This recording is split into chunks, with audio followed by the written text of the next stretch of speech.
and welcome to another episode of Those Are Biscuits. I'm one of your hosts, Jonathan Cadot, and with me, as always, he saw through the night that the flag was still there, Owen Adams. Hello? Is that a reference I'm supposed to understand? It's the American anthem. Is it, though? Is it? We saw through the night that the flag was still there. So the interesting thing is, I know we're streaming because it tells me we're streaming, but I'm not seeing it. Oh, there we are. Hello. We don't have any people here yet. So I'd like to open the show with a special segment, if I may, today. Is that okay? Oh yeah, you know what? Go for it. I'd like to. Well, first of all, I'll tell you what. I'm gonna just post up to our Discord and things, let people know we're going. But I think it's sort of important that I announce that we're living in a horror movie and we're probably all gonna die. Okay. Is that the kind of thing we should open the show with? I don't know. I'm trying to read the tone of the show today. What do you think? I read this news article and I think the signs are all there. We should be prepared for terrible things to come. Okay? Sure. All right. Want to inform the rest of us? Here we go. Okay. This is from CBS News. Giant nightmare bee that was once thought to be extinct is discovered alive. This in itself would not be troubling, but I want you to listen to the details here as we go. Okay. The world's largest bee is a big black wasp-like insect as long as an adult's thumb, and it was extinct, or so scientists thought. The massive bee was rediscovered alive in Indonesia last month, decades after it was last seen. Not too horrifying so far, aside from the fact that this is a black bee the size of your thumb with pincers on its face like a stag beetle, right? Mm-hmm. That's horrifying enough. Wallace's giant bee was named after discoverer Alfred Russel Wallace. Yeah, who found the massive species. The last time a specimen was spotted in 1981 was in 1981. In January 2019, a group retraced Wallace's steps and journeyed to Indonesia to see if they could find the bee. Their long trek paid off. National history and conservation photographer Clay Bolt described the team's 5-day search for global wildlife conservation. On the last day of their expedition, everyone on the team had fallen ill. But they persisted and eventually came across what they believed to be a bee's nest. Bolt called it the most remarkable thing I'd ever laid my eyes on. So an expedition team goes to Indonesia in search of an extinct creature known as the nightmare bee. By the last day of the expedition, everyone on the team has fallen mysteriously ill for the bee that no one has had a sighting of. I simply couldn't believe it, he wrote. We had discovered Wallace's giant bee. This is my favorite bit. After doing a victory dance, Bolt photographed and filmed the bee. Okay, so first of all, ignoring the horror of this story, photograph the bee first. Dance afterwards. Because it's going to be a real waste of all that expedition money if you do your little floss dance, you know what I mean? And then you get your camera out and the bee's fucked off. You're like, oh shit. Pack it up, guys. That was the last. Oh, you step on the fucking bee in the victory dance? That was the last of Wallace's giant bee. Yeah, that's what they don't tell you is that the expedition was sent out to eradicate the last bee. To save mankind. By destroying the last nightmare bee. They're heroes. The newly discovered Wallace's giant bee, also called Raja Ofu, or King of Bees, has gained widespread media attention. Life Science called it a nightmare bee. Little is known about the insect, which has a dark body about 1.5 inches in length, 4 times bigger than the European honeybee. The bees build communal nests on termite dwellings, researcher Adam Messer observed in the 1980s. Messer was the last scientist to document the supersized bees in the wild, according to Life Science, until now, that is. Bolton, one of his was found with his eyes gouged out of his head, runes inscribed into his own skin. A bee's nest in his skull. Speaking of a dimension that he had traveled through via sting.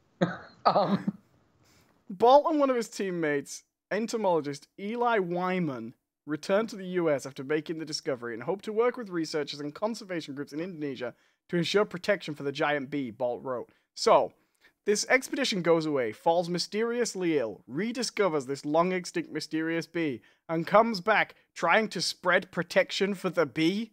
Come back worshipping the fucking bee? This is a Lovecraft story. Right. And then it ends just like one. While a giant bee may sound horrifying, Bolt said, just knowing that this bee's giant wings go thrumming through this ancient Indonesian forest helps me feel that, in a world of so much loss, hope and wonder still do exist. These people have joined the bee cult. They refer to themselves as drones. Has anybody checked if there's a bee, like, implanted in the back of their necks? Right. Like, we must protect the bee. Raise finances for further protection of King of Bees. Exterminate.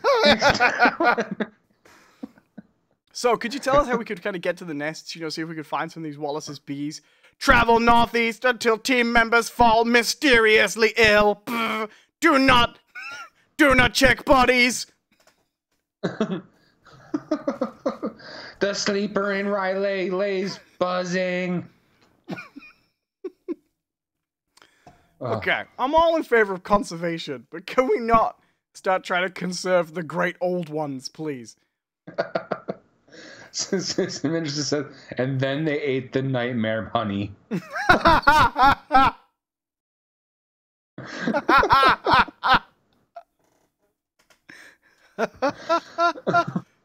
I say, Simmons, this nightmare honey looks a lot like Reginald's brains. Quiet. Consume protein.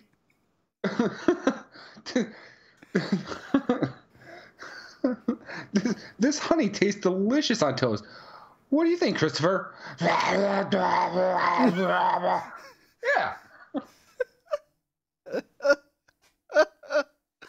Nightmare bee. Well, good times. I thought that was important to get out of the way first. Wait, hold on. So you chose to use our internet platform to spread awareness of the bee. I mean, in a good way. Are you infected by the nightmare bee? Hey, one of us has been in the area of Indonesia, and it ain't me.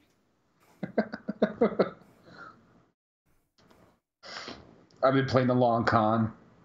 Oh, yeah, the Nightmare King! Yeah, King of Bees. Yeah, the Nightmare King of Bees. What I want to know is, do bees have like a constitutional monarchy?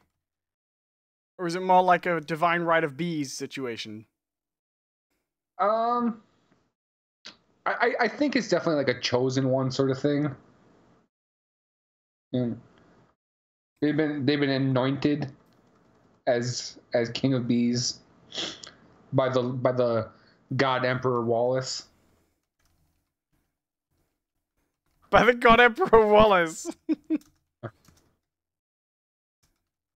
Well, that's what they don't tell you. Like, oh, he led an expedition, or like he crafted in his laboratory. You know.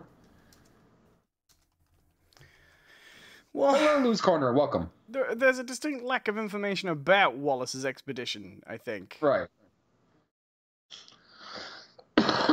Yeah, when they reached the heart of the jungle to find the bee, they just found Wallace just the horror. I love the smell of nightmare honey in the morning. Smells like victory. Whoever controls the honey controls the universe. It is by will alone I set my bees in motion.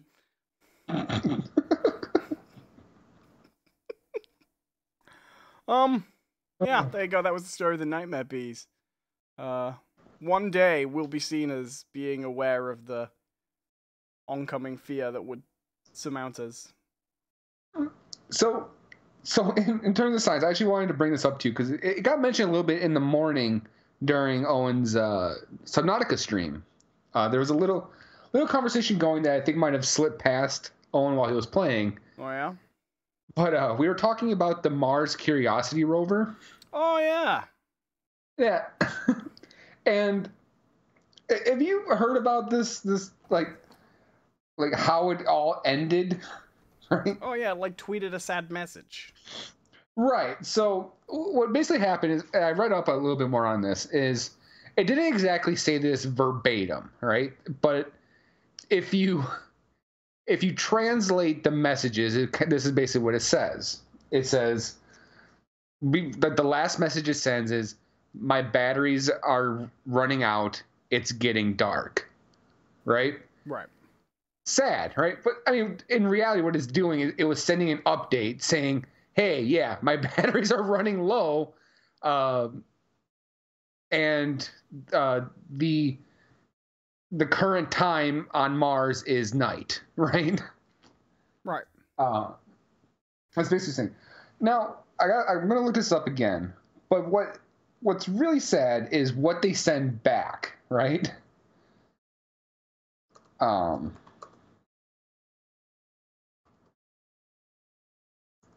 want to look this up real quick. Fuck you, rover. Sign NASA. We got rockets back now. To. It's just a picture of NASA with their new rover. We've moved on. No.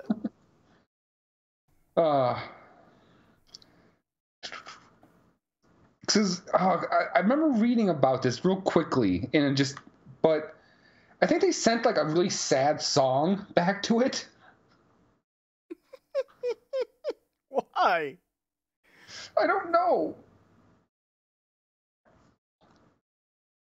Oh, see if I can find this.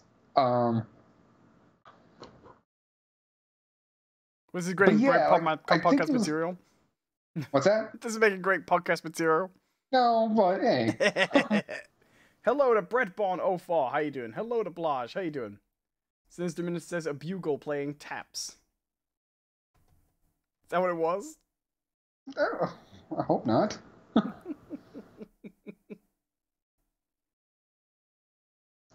I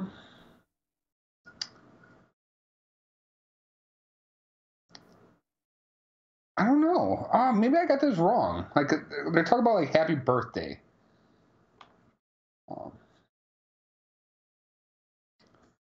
There is something uniquely memorable about wishing happy birthday to a dying robot. Sleep.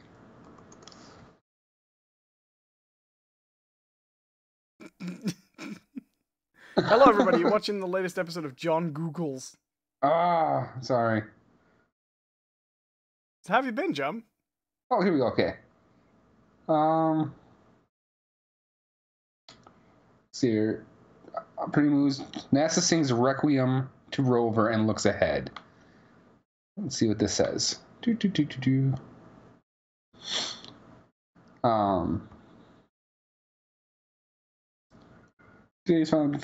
memorial service.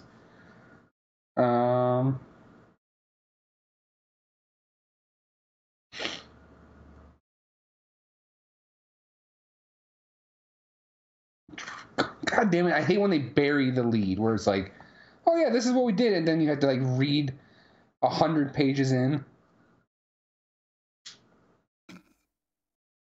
I have nothing to add to this, so I don't know what to say to like fill your awkward silence with. Like, alright. Yeah, sure is bad. I have nothing to say about the Curiosity rover. It's a little robot they sent to Mars. Isn't that the one that they immediately like lost radio contact with? No. What was that one? Yeah, it's the one that made it. There was one that they immediately lost contact with, though, right? Yeah, well, there's the one that they accidentally just embedded into the surface because they forgot to convert. Do you remember about this? No, I don't. So there was a rover that they were not. I don't know if it's even supposed to be a rover, but it was like a probe or something. But they basically slammed it into the surface of Mars because someone programmed everything into metrics, but like they launched it with empirical. It's pretty funny. I don't know. I can't find it, but there's.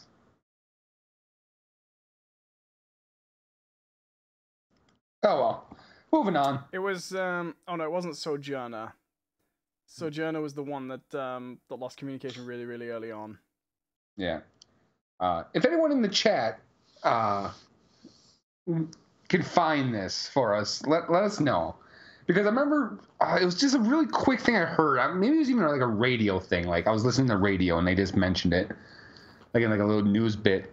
But I want to say like they broadcast a song to it as like a farewell, and it was like a sad ass song. I can't remember which one it is. What? Nora was just like, "I'm confused. Is something bad happening?" No. This is where someone has to explain what death is to it from radio from Earth. No. So why did those? It was Taps. Was it Taps? It might have been Taps, but. What's Taps? It's a song that they always play, like when, like a soldier dies. Oh, what? That one? Is that what that's called?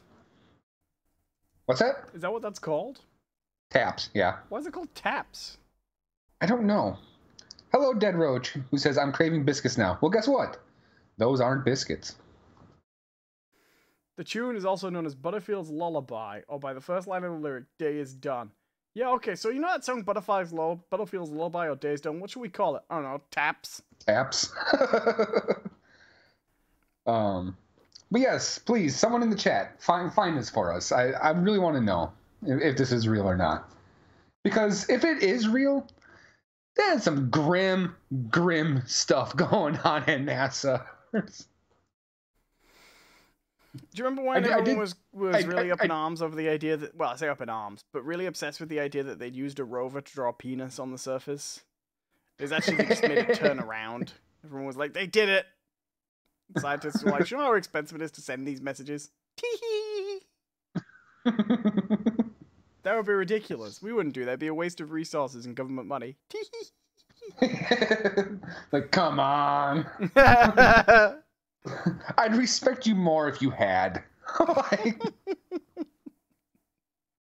Well, I did see like one really sad, not sad, but like bittersweet comic about it, where it was like it showed the Curiosity rover and it says the whole, oh, my batteries are low, it's getting dark, and then silence, and all of a sudden it shows a TARDIS appearing next to it, and the latest doctor coming out going, all right, buddy, let's get you home. You did good. It's like, aww. There was a Doctor Who novel where he went and he found the body of that dog Laika and buried it. Laika, by the way, that didn't even make it into space. Fucking died during launch, and they didn't tell anybody till years later, the Soviets. Because they were like, we promised to tell them we immediately killed the dog. It didn't even... Because the dog was supposed to... they had like a little euthanizing thing for the dog that was going to give it a little like injection.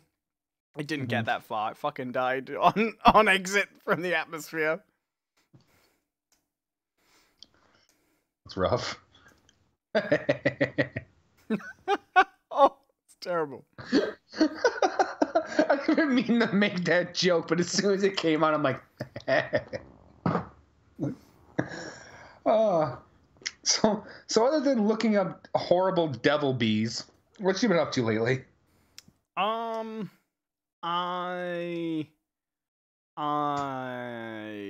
been reading a comic that did, technically a manga. A manga? A manga in the jungle, the mighty jungle. So this we are away in the jungle, the quiet jungle. So the jungle is both mighty and quiet. Yeah, that song's bullshit, by the way. Lions don't live in the jungle. Tarzan lives in the jungle. Wasn't that another one of those songs that was supposed to be like a veiled reference to like communism or something like that. In the jungle, the mighty jungle, the Lenin sleeps tonight. A proletariat.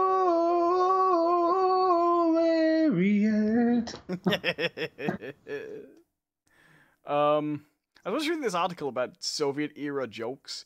My favorite one is a judge is coming out of his courtroom to like the little break room. He says to one of his fellow judges, and he's laughing. He says, "I've just heard the funniest joke." And the other just says, "Oh, come on, tell me." He says, "I can't. I just gave someone 5 years for it." Really funny. Yeah, I'm reading a comic because it has recently become. I'm not gonna call it a manga. It's a comic from Japan because we speak English here, you strange people.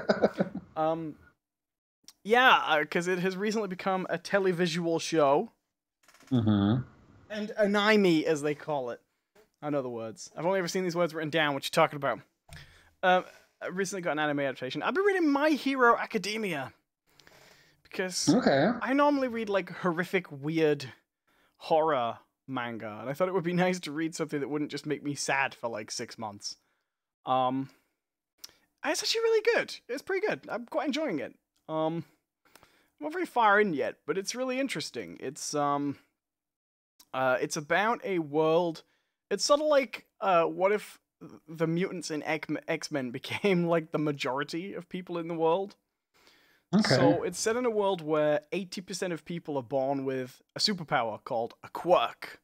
Everyone tends to develop a quirk by the time they're at least 4 years old, and it's usually either one of the quirks that your parents has, or like a combination of their two quirks into like a new quirk. And the main character is a kid who he's one of the few people these days to be born without any kind of quirk. But he really wants to be a hero. One of the neat things the comic does, actually, is the very first panel, it opens by saying, it all started when a baby was born luminous. So they start in the real world, and this baby's just born glow in the dark, and then it basically explains, since then, this has become like the common way. Kids will just appear with superpowers. And everyone's got them. For a lot of people, it's matter of fact. And then they basically go, so if you imagine a world where 80% of people have superpowers, there are a lot of hero and supervillain battles. So everyone basically grows up. Most people just live normal lives, but they have their superpower. Some people go on to become evil supervillains because they happen to have more powerful powers, and then other people are heroes that kind of fight them. And they go to hero schools and train to be superheroes. And this kid, he's in a class full of people who all have quirks, and he's one of the only ones who doesn't. But he really wants to be a hero, and he's wanted to be a hero all his life, and he wants to apply for the big hero school. But he knows he's probably not going to get in because it's generally accepted you need a superpower to be a hero. And fair enough. But his thing is, I'm going to try anyway to be the big hero. And it's the typical sort of school thing at the beginning. You know, you got the bully who treats him like crap because he doesn't have any powers, and then the bees came. the bees.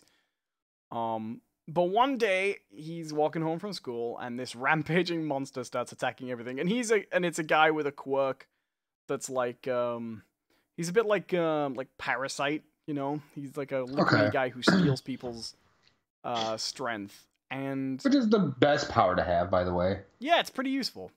Well, it's one of the interesting things about My Hero Academia is everybody only gets one power, right?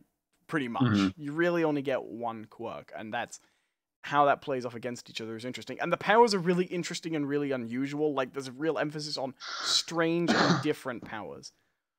Like, at one point, there's a character who's just super strong, and someone refers to it as a common but pretty powerful quirk. So, like, super strength is just like a really mundane common one. And then there's another guy who sweats nitroglycerin so he can direct and produce explosions, and he's considered to have like a really impressive, awesome quirk. Did they go into the whole thing about like?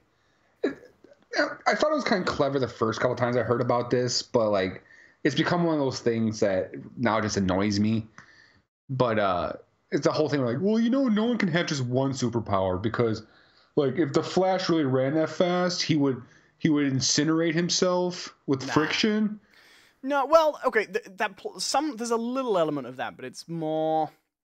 It's not really like that. No, they don't ever go into that. They don't go into that much detail. They're not trying to be very realistic with it. Okay. So one day this kid's coming home and a monster starts attacking, and he gets rescued from it by a hero called All Might. And All Might is basically this world's Superman, right? He's the symbol of peace, the ultimate superhero, and he's drawn in the style of like a Western comic superhero, to the point where whenever he appears in like a crowd scene, people all be stood around him going, "Oh wow, ooh, it's All Might," and there'll always be like one guy at the back who's going, "Oh, it's so cool how he's drawn different to all of us." Which is a nice little self-aware little bit, but he's drawn like a normal super, and he saves him, and he has to use a lot of energy in saving this kid, and sorry, I dropped something, and then he like bursts out of he saves the kid, takes him up to some rooftop, and kind of like switches back to, well, he switches to like a scrawny form, and basically reveals to the kid, by the way, I don't look like All Might all the time. This is how I normally look. I need to rest a little bit. Nobody knows, so shh. And as he's leaving, the kid says to him, "Do you think, just before you go, do you have to have a quirk to be a superhero? Is it like, can you, if you want to be a superhero, can you do it without any powers?" And All Might's like, no. Like, that would be ridiculous. Oh. How would anybody be a superhero if you didn't have any powers? And then he flies off, and the kid starts going home. And I'm just giving you kind of a summary of the first issue, just so the setup.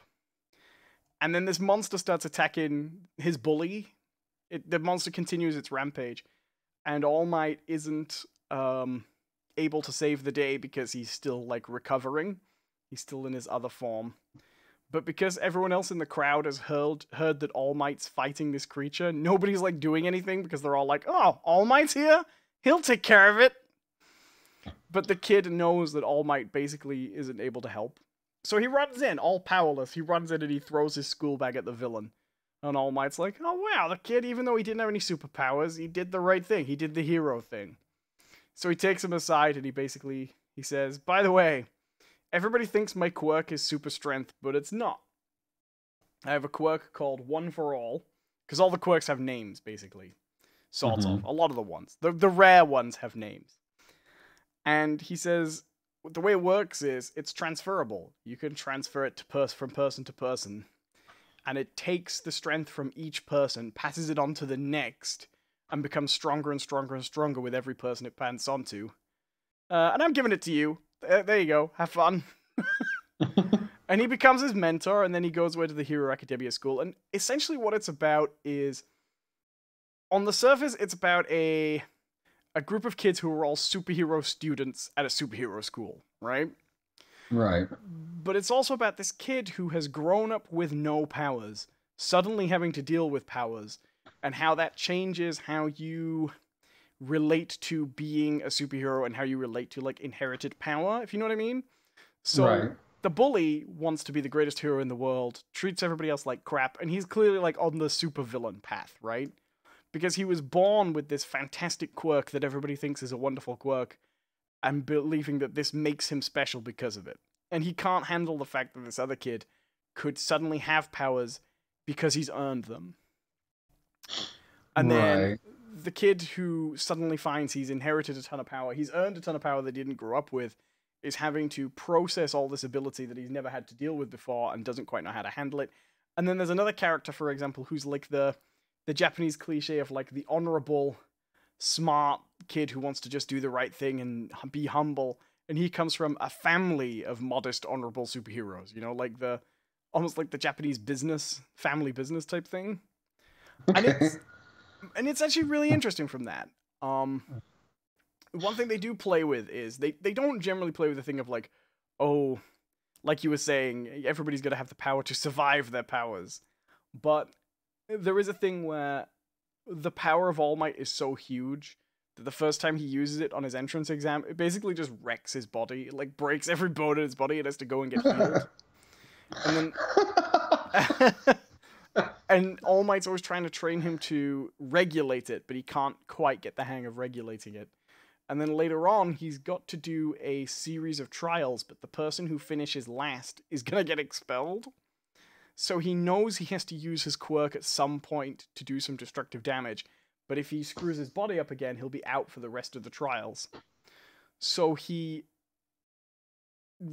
he hasn't learned to regulate it yet, what he does is he takes the entire power of All Might, but then just directs it entirely through his little finger. So he just really, really, really fucks his finger up, nothing else on him. And so it's kind of fun stuff like that. That still sucks, though. It's like... Right. Absolutely. But it gets him not expelled because he's kind of thoughtful and it's about how, a lot of ways, it's about how he's got this power that's greater than everybody else's, but because he didn't grow up with a power, he has a different perspective on how it means to use it. And it's good. It's really fun. The villain that we're building up is a villain who possesses a quirk called One for All that steals other people's quirks. So it's sort of all for one, one for all. Right, they're sort of antithetical to each other, and they've hinted at some personal connections between the hosts and the origins of those two quirks. So about the one for all, right? The All Might's thing. Right. When he passes it on and becomes stronger, does he still keep his power, or? So they've been a little bit unclear in it as the distance I'm at with it. So, All Might had been injured anyway. He was at the point where he had to pass it on anyway, right? Because he wasn't strong enough to maintain the run as All Might anyway. So his power was already declining, right? Okay. Or his ability to use it was already declining. But then he's also said that while it doesn't immediately fade, now that he's passed it on, his ability to be All Might is going to start declining more quickly, basically. So it doesn't like immediately switch off, but yes, his time as All Might is coming to an end because of it, or has been, but it was already coming to an end, you know. I'm just kind of curious if like I don't know. I have this this quirk, I guess, where I try to like predict how they would use these pieces. Yeah. Well, it's the interesting thing about manga specifically, I think. You don't quite know how things are going to roll into one another, you know? But it definitely sounds like they're running into a situation where, like, the one for all, right? The bad guy, he's going to have all the power, right? Where he's going to be super powerful, no one can stop him.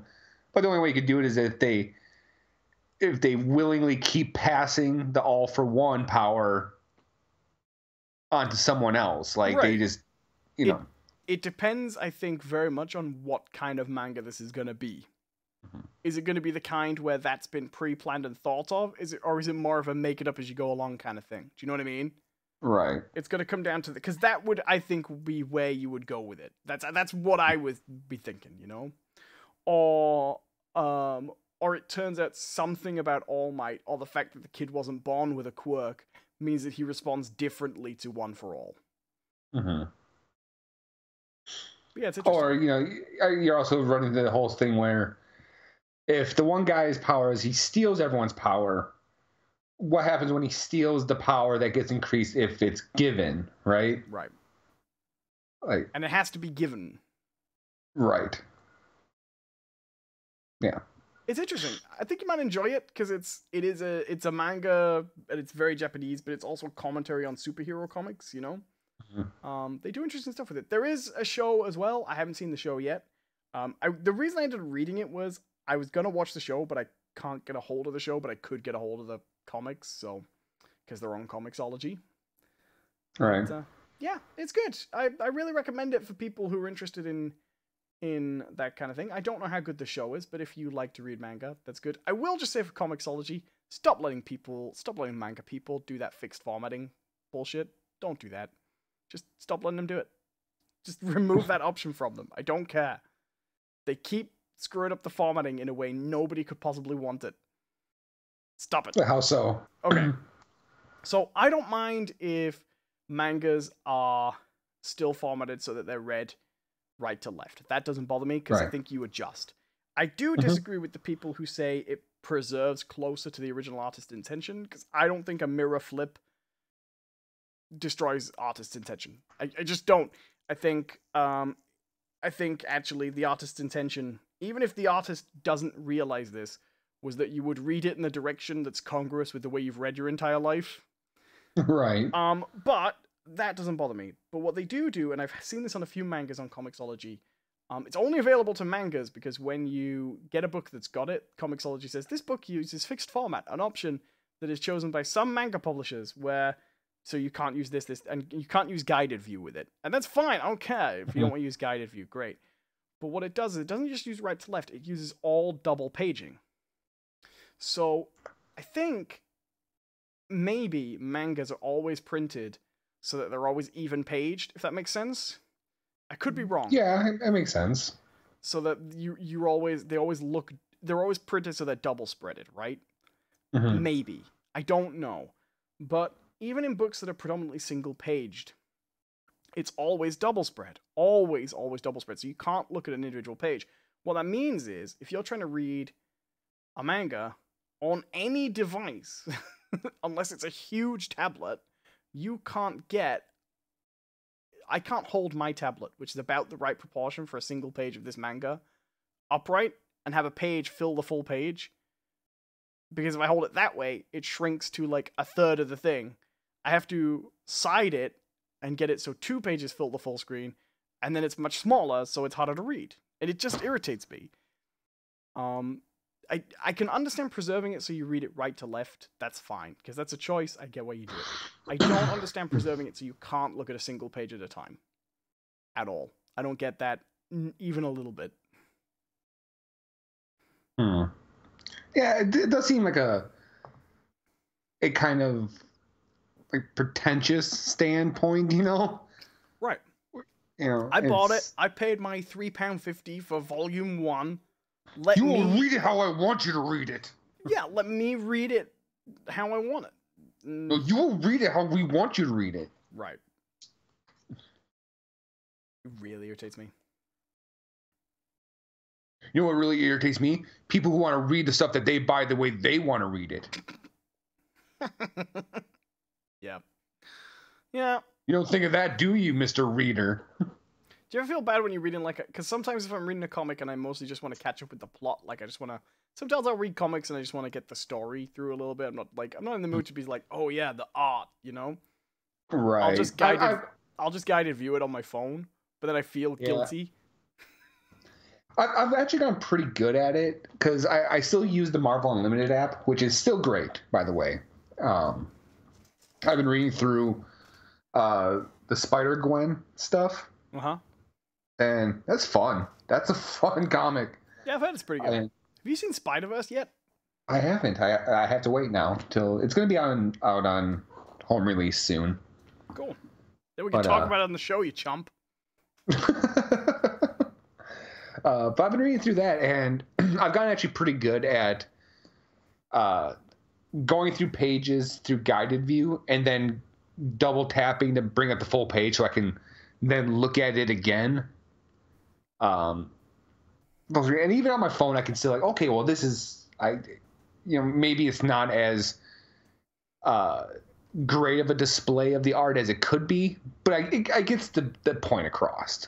Yeah. And to me, it's a little bit like how nobody who played Batman Arkham Asylum knows what the actual colors of that building are, because in the first one, you just popped detective mode on and just left it there the whole game. Isn't the whole of Arkham Asylum like a weird purple scale thing, and everybody populated by red and blue skeletons?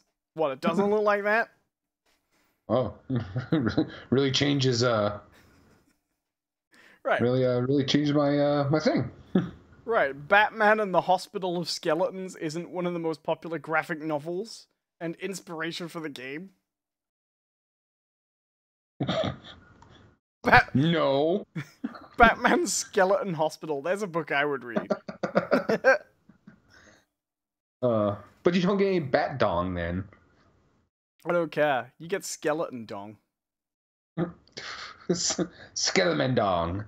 Skeleton dong. It sounds like a gangster from I know.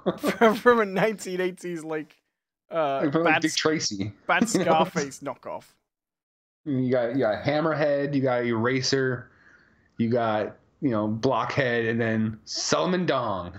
Do you remember when they did Littleface in the Dick Tracy movie, and they did it by just putting a guy in a huge like prosthetic face around him, around his normal sized face? And it didn't work because he was called Littleface. It just looked like he had a fucking huge face. It just looked like he had a little face. Are you? Yeah. Are right. you? It didn't look like he had a small face at all because you could just see that he had this huge head. What if we call you just Big Head? No, I'm Little Face. I love the prosthetics in the Dick Tracy film. They really did make those people look horrific, right? So I haven't read it yet, but I think I'm gonna pick up. I'm in. Excuse me. Do you have anything else to talk about My Hero Academia? Oh no, that was it. You just move on. You just brush on from me and my contributions to the show uncommented, and just swept aside like they're not important, like I don't matter to you. Just carry on. Cool. So I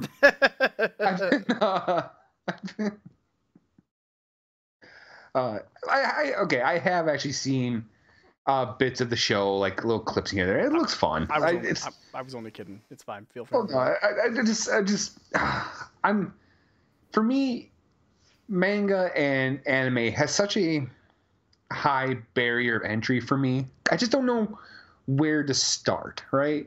Like there's every time I feel like I'm like, okay, I'm gonna try to Blas says cookies. Yeah. No, those aren't biscuits. And hello to Blas, how you doing? Hey. Like I remember I was like everyone was talking about Attack on Titan, right? When that was really huge. Yeah. And I'm like, okay, I'll start getting into this. And so I'd watch a little bit. I'm like, okay, I get it. Giant naked people running around eating people and stuff like that. And then okay, I get it and everything like that. And then I feel like, and then I'm watching. I'm like, this doesn't feel very coherent. And I'm still trying to watch it a little bit. I'm like, this what are they what? And so finally I broke, right? I just broke. I'm like, I'm going to read the synopsis to this. And I'm like, I started reading through the synopsis. I get to it, I'm like, fucking what? The wall itself is a Titan? And the people are sorry, spoilers, the wall's a fucking Titan. And like, oh, this person actually is a Titan, but they took a normal human form, but they could be a Titan whenever they want to be. And I'm like, you don't know what the hell you're doing anymore. You're like, like, it definitely had that feeling of, hey, we had this kind of cool idea, and then people got really, really into it, and so we decided we had to make more of it, and we don't know what the hell we're doing anymore. Have you seen that really, really, really racist manga that got an adaptation that everybody's like, no, it's not racist, what are you talking about? And then it sort of made it outside Japan, and it's like the most racist thing you've ever seen in your life. No. It's called, it's called Terraformers. But spelled like, it's Terra, Terra, for Mars, right? And, okay, it's kind of crazy. I'm gonna just Google it, right? Terra, and then Formers, but with an A, so it's like for Mars, right? Okay.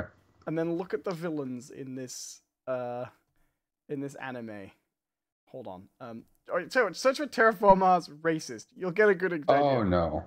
So it's one of those things where nobody in Japan like noticed it was racist, I guess. But the plot is Oh. I know, it's awful, right? So they send these cockroaches to Mars to make to try and make Mars hospitable, right? They send these cockroaches. The plan being that they'll go populate Mars. If you send these cockroaches that can survive on Mars and all this moss up to live on Mars, eventually they'll sort of form a habitat, if you know what I mean. They'll make Mars more useful, right?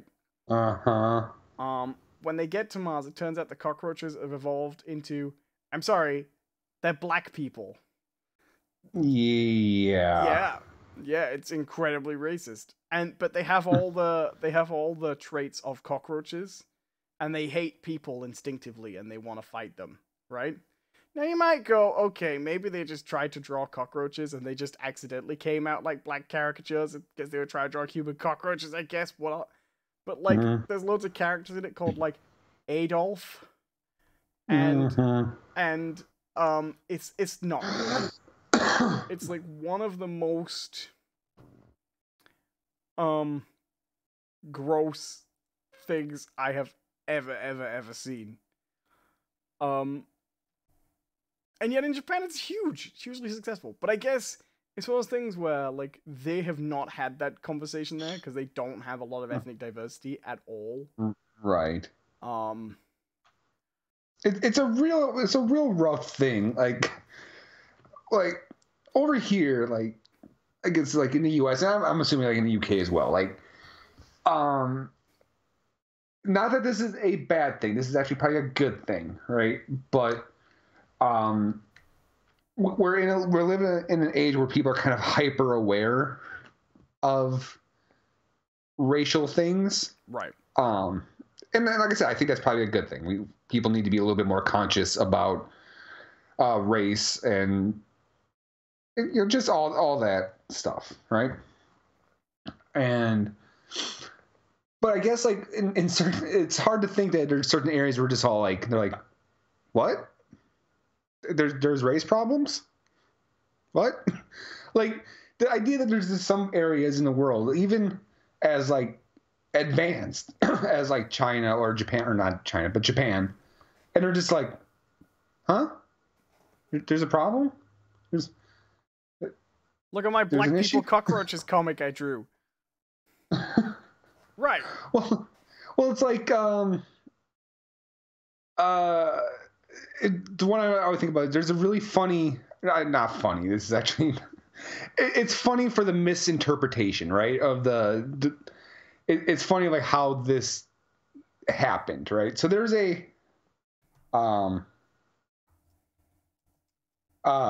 there is it was Australia or New Zealand, right? But anyways, yeah, okay. So it was Australia and New Zealand, right?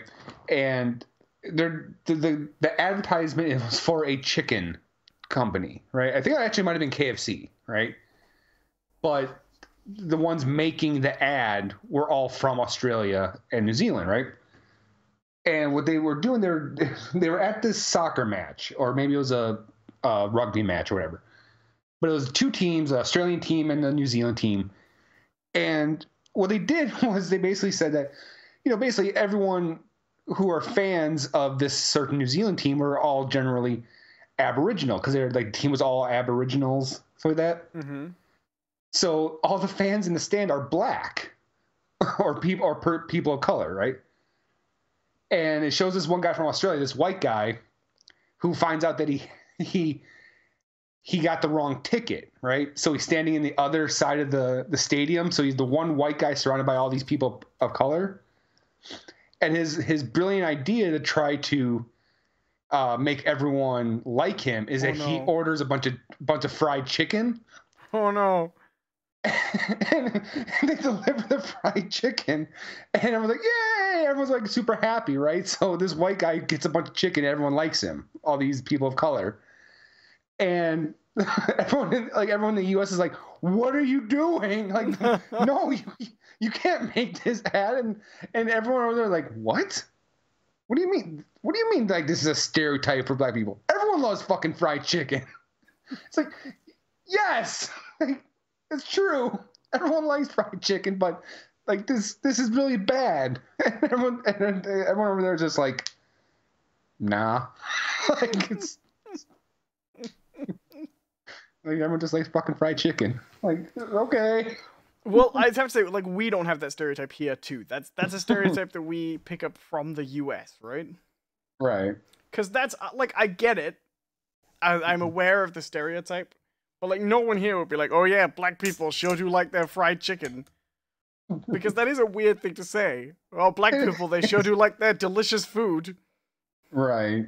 But I am aware of the stereotype. It's a weird stereotype, and honestly, I don't know where it comes from, but yeah, it's just. But. Right, because I can understand stereotypes. Like, people have stereotypes around Indian families and curry. Do you know things I mean like that? Because that's a very culturally associated food, right? Mm. But no, chicken's not. Frying a chicken. Isn't it about time we had a black Colonel Sanders then? As a result, is that the fix for this?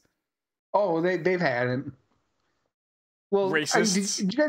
Did you guys have the same commercials that we've had for a long time, where they have a different celebrity playing the Colonel? No, like I say, the only advert we've had with the Colonel in KFC was that fucking post-apocalyptic one. It made me think that we were declaring a state of emergency. Colonel walking down a red-lit corridor, stamping his cane on the ground, telling of truths that were yet to pass. Chicken never changes. It's really weird because, okay, like, Colonel Sanders doesn't look like my dad, right? But fair enough. But you know the one they put on the restaurants on the side of the bags that's like a stencil drawing of Colonel Sanders? Yeah. That one really looks like my dad. Like, that really does look like my dad every time I see it. I have no fondness. My dad never went to KFC or anything like that, but the drawing of KFC from the side of the bucket looks so much like my dad. I just get, like, fond of it when I see it. It's nice. Aww. I'm like, aw. Dad, I fucking hated KFC, though. Couldn't stand the shit. I'm not a big fan myself, but... but is that because of KFC or your long-standing and well-documented hatred for Kentucky? Well, there's that, too. Someone out there's got that prejudice. You know what I mean? There's someone out there that's like, fucking Kentucky. No, I guarantee there is. It's probably Tennessee. Like, it's not... I don't think it's... There's always this weird, like, I've noticed rivalry in the states between states that border each other. Yeah, sure. Like here, like, it's Wisconsin and Minnesota, right? In my area, Wisconsin and Minnesota, there's a weird thing. But if you go like to Milwaukee, that's very close to the border with Illinois, then it's Wisconsin and Illinois, right? Those two. Mm-hmm. Yeah. Here, Yorkshire doesn't like Lancashire very much, but that goes back to the War of the Roses, so... Yeah, there's a legit...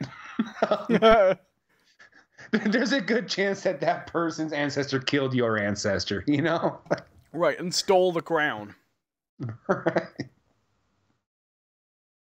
Here, it's more like, hey, we won the Super Bowl this year. Yes, fuck you. Just... Although we did have a big Civil War too. I like the idea that that's the rivalry. Yeah, oh yeah, you want to? Oh yeah, we won this football match. Fuck you! Just across our state lines. Like when you drive close to the state border, you just lean across and shout, "Fuck you!" Drive off. All right. So here's a Jonathan history lesson. All right. So, that. Has happened. That happened. So between Wisconsin and Minnesota, there's a big ass river. It's called the Mississippi, right? But you can boat. You can boat in Mississippi and stuff like that. And I happened to be out on a boat with some people, and we were drinking, and we were just cruising down the river on the boat, and the problem is that the person I was with was a big Green Bay Packers fan, which is our American football team here in Wisconsin, the Green Bay Packers. And So this person had a big flag hanging off the back of their boat with the Green Bay Packers logo on it. And we drove by these people who were on the beach over on the Minnesota side. And Blige says Bodie McBoatface. Sure. For context, let's just say that it was called Bodie McBoatface. I'm pretty sure if he named his boat, it was probably something really misogynistic. He was that kind of guy. I like the idea that everyone in America is just traveling around the country with their, like, towing their boats, you know, as you go to the coast, with their football team flags. And then just someone drives past you, like, who is that? Is that the Dallas Cowboys? And then, like, the flag wheels down. The, like, pickup trucks, like, pull in closer towards you with its back. And then it's, oh no! They're raising the black flag! And then the skull and crossbones comes back. You're, like, driving down the highway, and he's coming close. Yeah! Cutlasses coming through the window. The problem is that here in the States there's a team called the Buccaneers, and then there's a team called the Raiders, and the Raiders basically have a black flag. All right, who do I see driving up there on the right? You know, with the Dodge pulling up the little boat. Is that the Denver Broncos? And oh no, it's the Raiders! Step on it! It's the Oakland Raiders. They come out, there's like a peg leg guy in the back of the pickup truck. So with a cutlass, towing the boat around, leaping across. Sorry, I've been playing Black Flag. It's all I can see now when I think of flags. Tell me about boat and flags. That's all I've got. So we're driving in, and here's the thing is, right? So I think it was weird that the guy I was with has a Green Bay Packer flag hanging off the back, right? I think this is weird, right? But I'm like, whatever. It's a nice boat. We're getting drunk. Who cares, right? And we go by these people who are on the shore on the Minnesota thing, right? Now, like I said, it's weird that the guy I was with had a Packers flag hanging off his boat.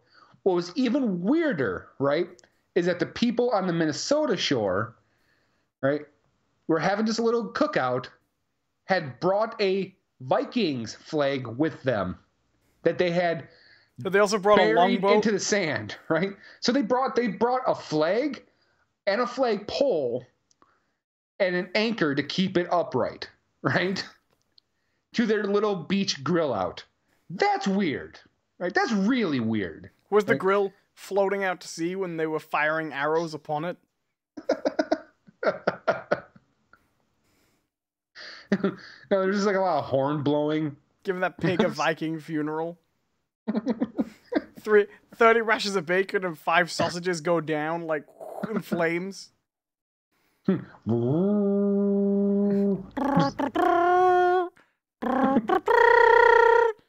old is that tap song? I don't know. So anyway, so we're driving by, and also we just hear, "Hey, hey!" We're like, "Hey, football! Fuck you! Fuck you!" I mean, that was it. That was it. But like, how stupid. I mean, I'll admit, I yelled back at him. Like, I was part of that chorus. I'm not saying I was above it all. But if someone yells "fuck you" to you, damn it, you yell it back. It doesn't matter at that point. Like, but just like, this may be the dumbest moment that I've had in a long time. We're just like, really? We're gonna yell at each other from across state lines, like aquatic state lines, and over the fact that we have a green flag with a giant G on it. Yeah, that's real cool. And they have as you drift a little closer. No, I'm saying the Raiders are behind you. Yeah, avast! Cannon fire pierces the boat. Always the Raiders. No one expects the Oakland Raiders. Cannonball across the bow.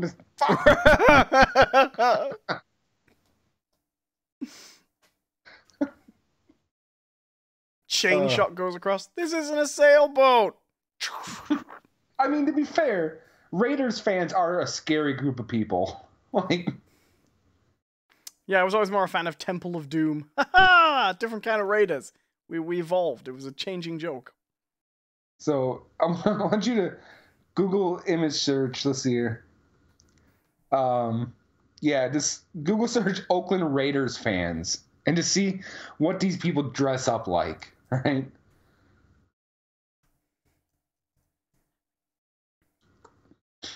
Okay, I'm looking it up. It's like they're all like. Wait, they're all. The logo seems sort of piratey themed, but they dress up as skeletons. Yeah. The logo doesn't even have a skeleton on it. It's a guy in a hat. Yeah. Okay, fair enough. Yeah, these are some scary looking motherfuckers, right? It's like they're all like auditioning for a Mad Max movie. There's one here, and it's basically Beetlejuice. Maybe it is just Michael Keaton. Yeah, they've misinterpreted Raiders. Like, I'm looking at this picture here, and it looks like pirates, right? It's a guy with an eye patch, 2 swords. They've taken it to mean, like, the Road Warrior. Yeah, right. It's like some of these are just straight up like the Oakland Guar fan club, right? Right. I think this one is Immortan Joe. Mediocre. Witness me. That was interesting. So what football team do you support, Jonathan? I'm a Green Bay Packers fan. Are you a fan because they're a good team, or because that is where you live? No, they're usually a pretty good team. If they were a bad team, would you stop being a fan? Oh, probably not. Not at this point.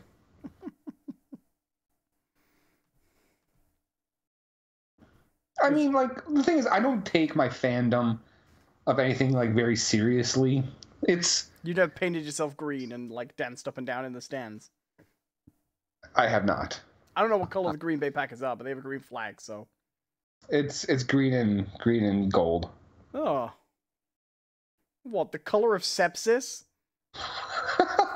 It's not a good color, right? Even Green Bay Packer fans will say, like, we have a really horrible color scheme, but it's like tradition at this point, so no one wants to change it.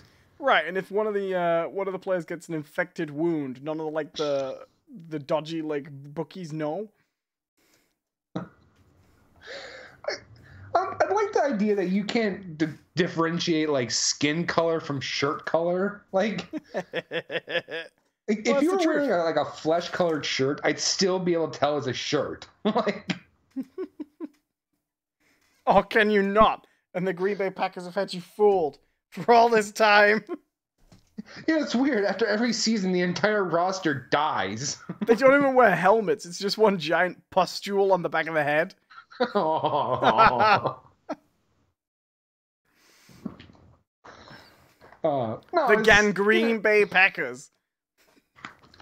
A lot of time I use my fandom for sports teams as more or less like a thing like with the location, right? Like, I'm a Milwaukee's Brewer fan because I'm like from Milwaukee. So it's like as part of like my identity from being from Milwaukee, it's like, okay, I'm a Brewers fan. What are the Brewers? Same thing. What's that? What are the Brewers? They're a baseball team. Do they make beer while they're playing baseball? No, but at one point they did have their mascot is Bernie Brewer, right? It's this guy, and back in the day, whenever the Brewers hit a home run, which is when you hit the ball out of the park, goes into the stands, the guy dressed up as Bernie Brewer would slide into a giant mug of beer. Oh. Yeah. Okay. I'm looking them up now, and apparently they've got the same logo as the TV show Cheers. I quite like that. You know what I mean? Like, it says Brewers in the same font. It's very similar. But okay. I hope they would have something being like on brand. Like, they could all have yeast infections or something, you know? Mm-hmm. Cool. yeah. I don't know much about Yeah. sports, John. Well, I mean, our basketball team is the Milwaukee Bucks. Well, no, it makes total sense. Yeah. I don't have any issue with that. Do they wear giant stag horns as they play? See, I think they would. American football, like sports teams, would pick more sensible names if they had to do the thing they'd name themselves after. You know? Right, because that's how it works across the country or across the world, right? Well, no, because the rest of them, we just name ourselves after where we're from, right? You know, we got, Leeds United, Manchester United. There are two teams that united. They're from Manchester. It makes sense. I want the Milwaukee Bucks after every game to be out there siring Bambi. All right. Well, let's see here. Let's see. Manchester United. Their nicknames. They do have nicknames though. It's not the same thing. We're not talking about nicknames. They're the Red Devils. Nope. Let's see not here. talking about nicknames. Nicknames is something different. That's a polite appellation. That's not the same thing as an official team name. Are you saying the Milwaukee Bucks? The Bucks is their nickname? I do like the Leeds United. Their nickname is just the Damned United. Yeah, well, they're pretty shit. They got this really great stadium. What's the official name? They got this Oh, what? Like they're just coming in like zombies marching in, their souls already possessed by the devil. Just stay within the realm of reality, John. No, I want the Denver Cowboys. Oddly enough, 1 year after becoming the undead, they scored more points than they have in the last 5 seasons. Yeah, I want the Denver Cowboys to come like rodeoing onto the field. Dallas Cowboys. Yeah, the Dallas Cowboys. You said Denver. Oh, sorry. Dallas Cowboys, I want them to come in, with cows. Rounding them up. Denver Broncos should be... no, wait. The Dallas Cowboys can come in riding the Denver Broncos. Denver Broncos, yeah. I was waiting for that to happen. Or they could ride in the Indianapolis Colts. Or they could split it. Yeah! I could tell you something. It would get that Redskins name issue over and done with. They'd get rid of that one. I was so waiting for you to bring that one up. I only just thought of it, but they would fix that pretty quick, wouldn't they? I don't know. It's just... Well, okay, so I think the issue is the reason why American teams are done this way isn't in most countries, like sports teams are some sort of like have like some sort of like municipality to it. I have no idea. Where they're literally sponsored by the city. I don't know. I genuinely don't know. I don't really follow the sports. We only have one sport in Britain that really does that whole naming after things. And rugby teams usually have that name. And I think it's because you couldn't just call your rugby team like, we're off to see Leeds, because everyone would think you meant Leeds United in the football. You know what I mean? Mm-hmm. Right. Because like over here, sports teams are privately owned. Yeah, that's weird. Well, yeah. I think it's probably... I mean, the thing is, I think sports teams here are privately owned too, but they tend to be city-based because that tends to be how the leagues organize, because they tend to be controlled by overseeing bodies, if you know what I mean. Mm-hmm.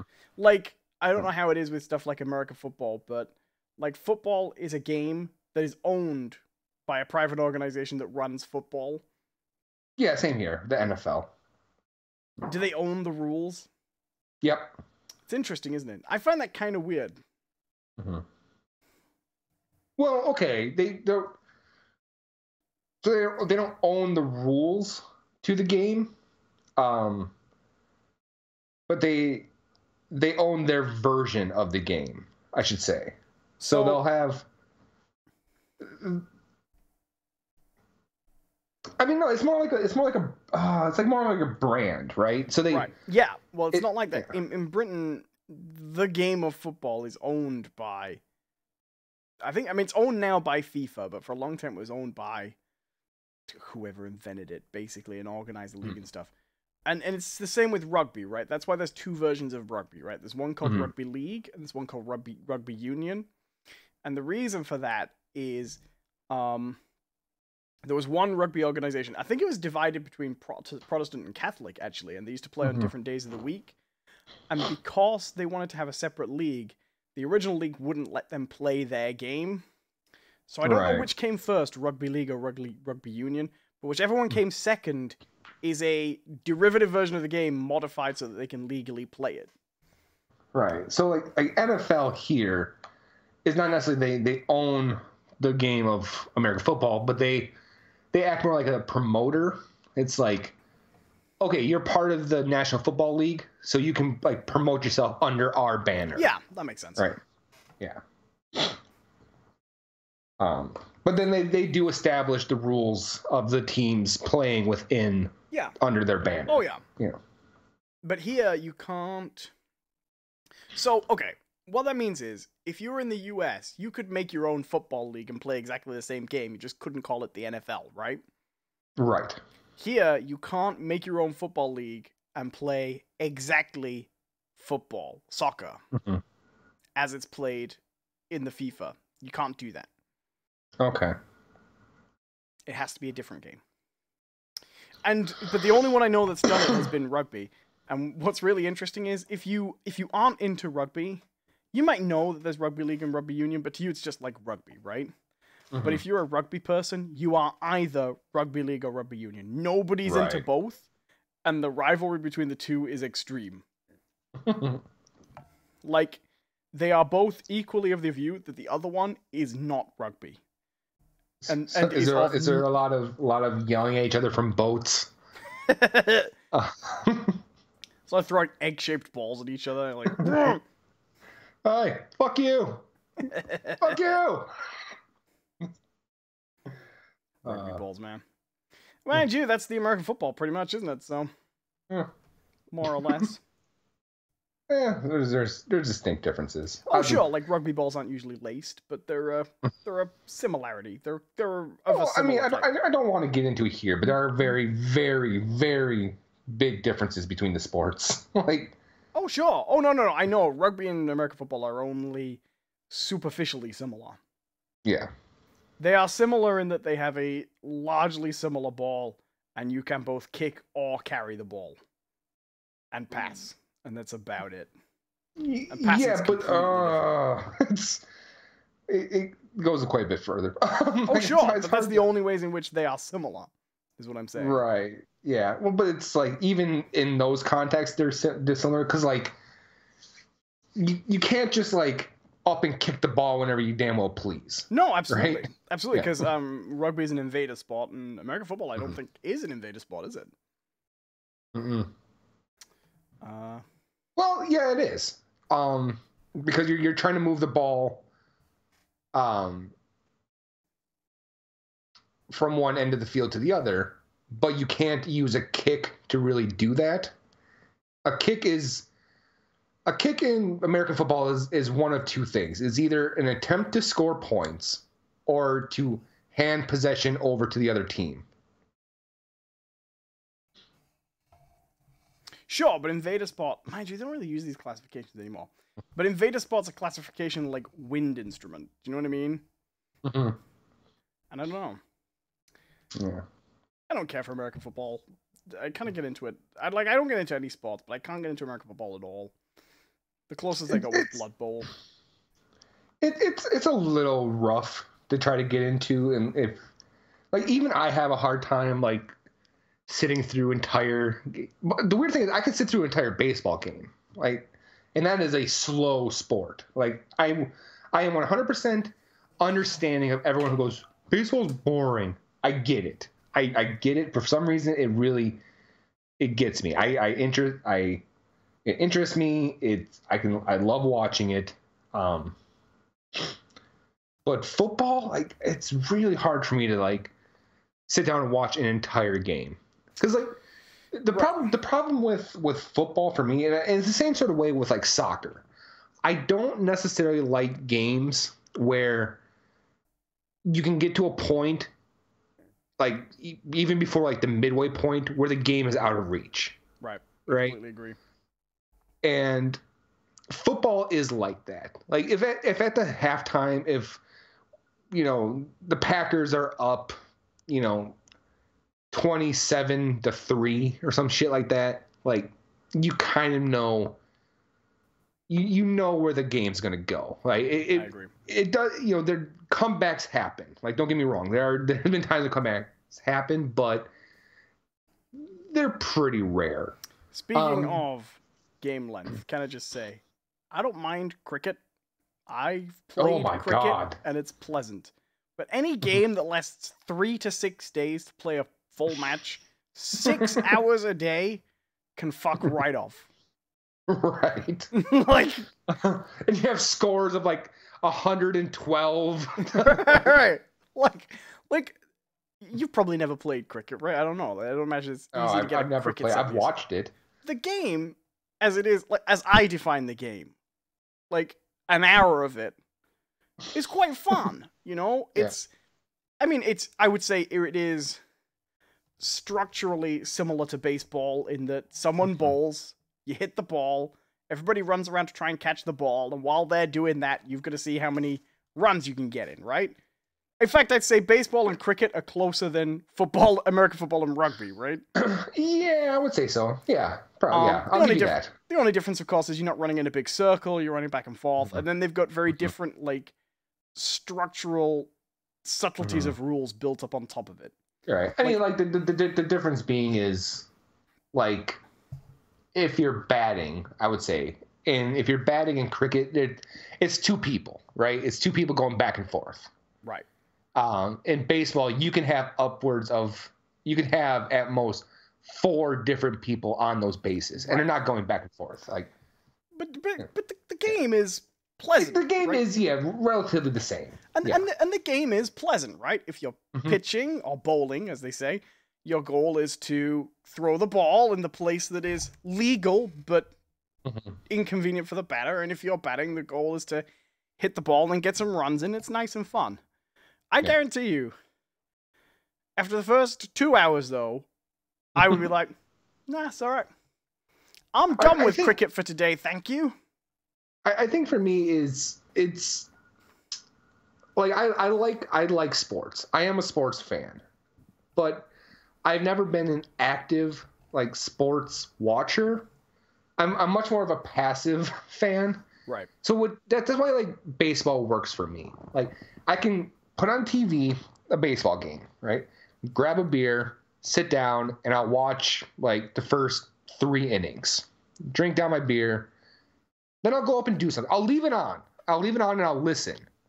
But I'll go do something. I'll do the dishes. I'll go clean up the kitchen. Do something. I'll play on my phone for a little bit, but I'll be listening.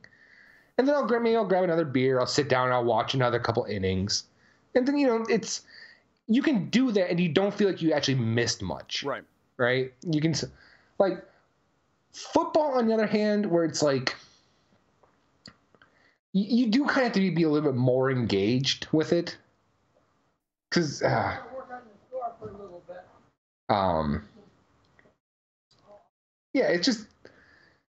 it's hard to explain. I just feel like it's really hard to passively watch football.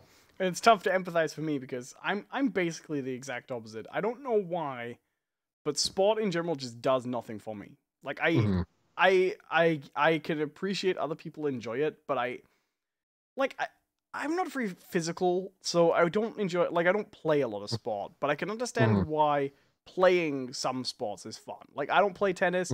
Playing tennis always seems entertaining to me if I did. Or you know what I mean? If I was getting a sport, it'd be something like that. Football doesn't interest me with different sports, different people. But watching sport to me just seems like I can't get myself to the place where I understand the entertainment value in that. I just can't get there. I've tried. Like I said, like for me, it's sport. Watching sports is very much it's not necessarily. It's like a reason to do other things. Right. You know what I mean? Like. There is one sport I like. Do Olympic events count as sports? If they're just sure. Okay, this is so sad. There is one sport I love watching, and whenever I see it's on, I don't go on my way to find it, but whenever it's on, I'll watch it, and I'll watch it till it's done every time. I love watching the curling. Oh yeah, curling's great. It's just fun because it's very easy to understand basically what they're doing, right? And then even though it makes total sense and you know why, the sweeping is hilarious. Mm-hmm.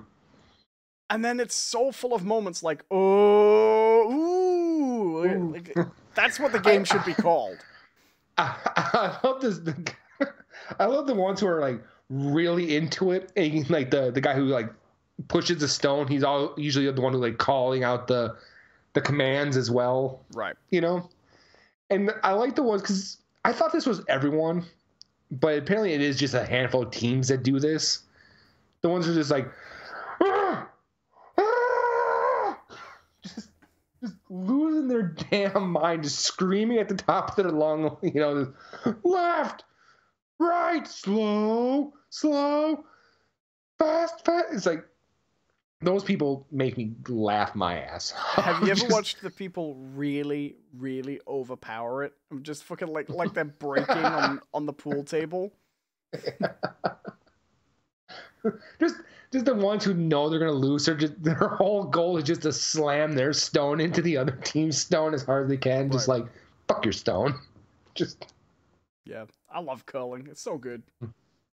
Like for me, like I say, like sports, like I think it's like I'll passively watch sports, but if I'm going to like actually watch it, it's like, to me, it's okay. I'm going down to the bar to watch the football game with a bunch of other people, and I'll drink. We'll have a good time. We're laughing. We're yelling at the TV and stuff, sort of thing like that. I'm not even so much interested, but it's in the energy of the room that I'm like, okay, I'm getting more into this because everyone else is really into it. It's like going to a concert, even if you don't really like the band, but everyone else is really into it. You kind of find yourself getting a little bit more into it. That's just me, Sure. It just does nothing to me. I'm about to get there. Like I said, like I don't particularly like soccer or football, footy. I don't particularly like, but every 4 years or every 2 years when the World Cup comes around, either men or women's, I'll get into it. Like I'll get into it because like, yeah, this is a big thing. This is worldwide. Like I feel like I'm kind of in conjunction with the world. But after that's over, I'm like, I couldn't give a shit. Just couldn't give a shit. Well, I'll tell you a game we could give a shit about. Perfect segue. Yeah. Right. I've been playing a video game, John. It's a Tetris 99. A loot shooter set in a science fiction universe. So you download Destiny again? No, I'm here to talk about Starlink. God damn it! I wouldn't do that to you. I wouldn't do that. No, please. No mas. So I hear a little bird told me that you've been playing Anthem, the game where you hem and stresses. So before we go any further, I want to address the elephant in the room right now. Reginald, put your trunk away. Birds don't talk, Owen. I'm sorry. So, little birdie telling you things. Maybe you should go talk to someone. Just saying. Like, look, I'm not judging. What do you think, Dr. Ostrich? Ah! That's right. Kill the innocent. Got it. Kill the innocent. What did the birds tell you? Of all the categories. Not like the non-believers. Or the innocent. Yeah, alright. They've had it good for too long. Yeah, I have to say, if there's a group that's had it coming. It's the innocent.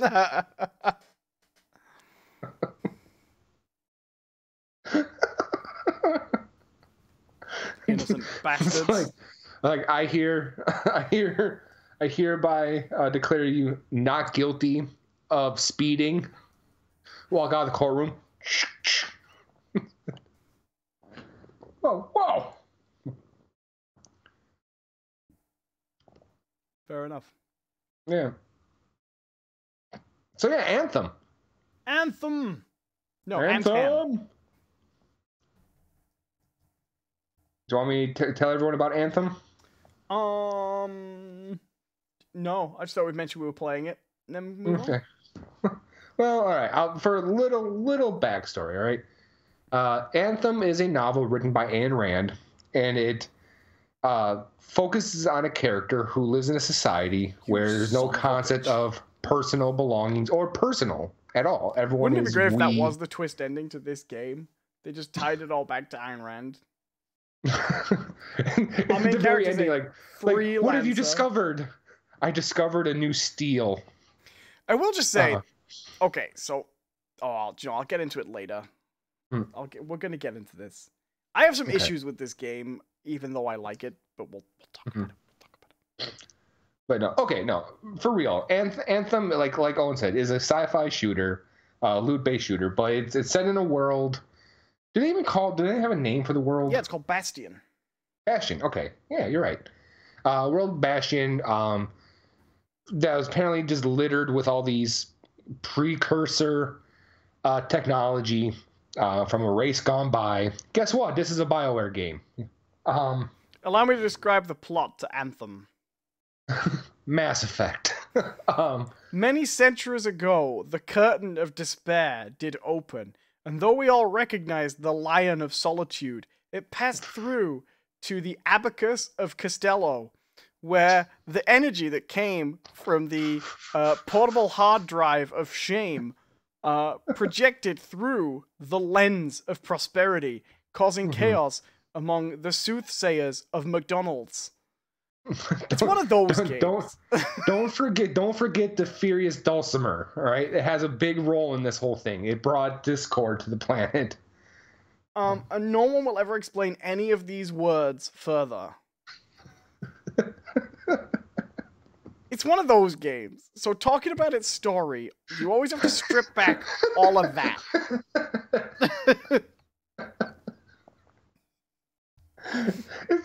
I feel bad because we like this game. but it's very, very much up its own ass. It's the same sort of storytelling that it's the same thing I don't like about like Dark Souls. That sort of storytelling where it's, the crying widow on the peak of Mount blah blah blah blah blah shed 3 tears, and then I have to watch a fucking YouTube video for 45 minutes explaining what place this has in the lore. And then it cuts to a section of the gameplay, and the game is fly here, pick up this, shoot this. Done. No, it does feel it like I think all like everything past like Coder BioWare games have a sense of this, but it really goes overboard in Anthem. Like, yes. Mass Effect had its fair share of like really ambiguously named things that you kind of just had to suss out what they are. Dragon Age had a lot of this as well. Inquisition's terrible for it. But like Anthem by far, right? So you can't go like 2 sentences without them mentioning something like, oh yeah, the granite pinnacle and the swinging Newton's cradle of pain. And then what the fuck is that? Yeah, and then it pops up on the side, the thing it's just said, with a little stop button. And you go to it, and you get a paragraph that says, you go, oh, this will tell us what it was. And then it goes, the cardboard box of insecurity was first folded after the fall of Twinkledom in the shadow of antennae for when the collapse came. And then there's like ... and then there'll be just like a little poem that makes even less sense. Did you just do the Darmak and Jalar at Ternasis? No. When the walls fell?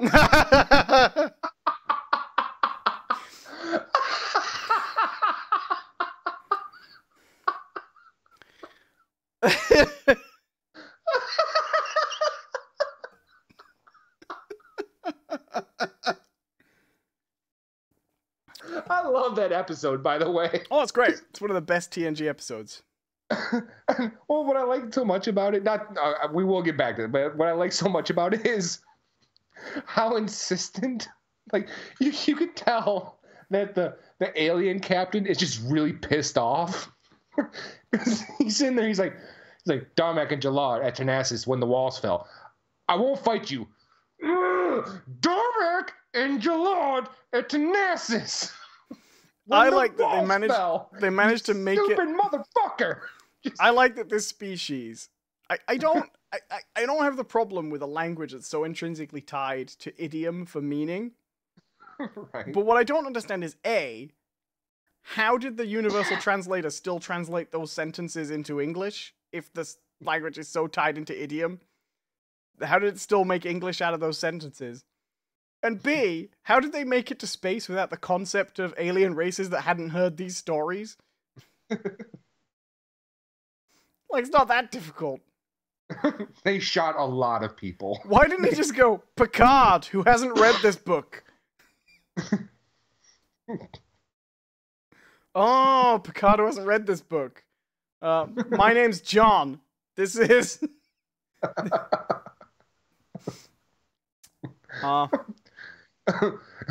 John and Owen with the biscuits when the walls fell. Just... So yeah, Anthem, that's right? how Anthem... Okay, what I will say is let's stop knocking Anthem for a little bit. Let's say some nice things. Well, okay, so my issue with this here is, this is one of those games where it's very difficult to say a nice thing without saying a bad thing too, I would say. So I would say that this is the nicest thing I can say about Anthem. I really like Destiny.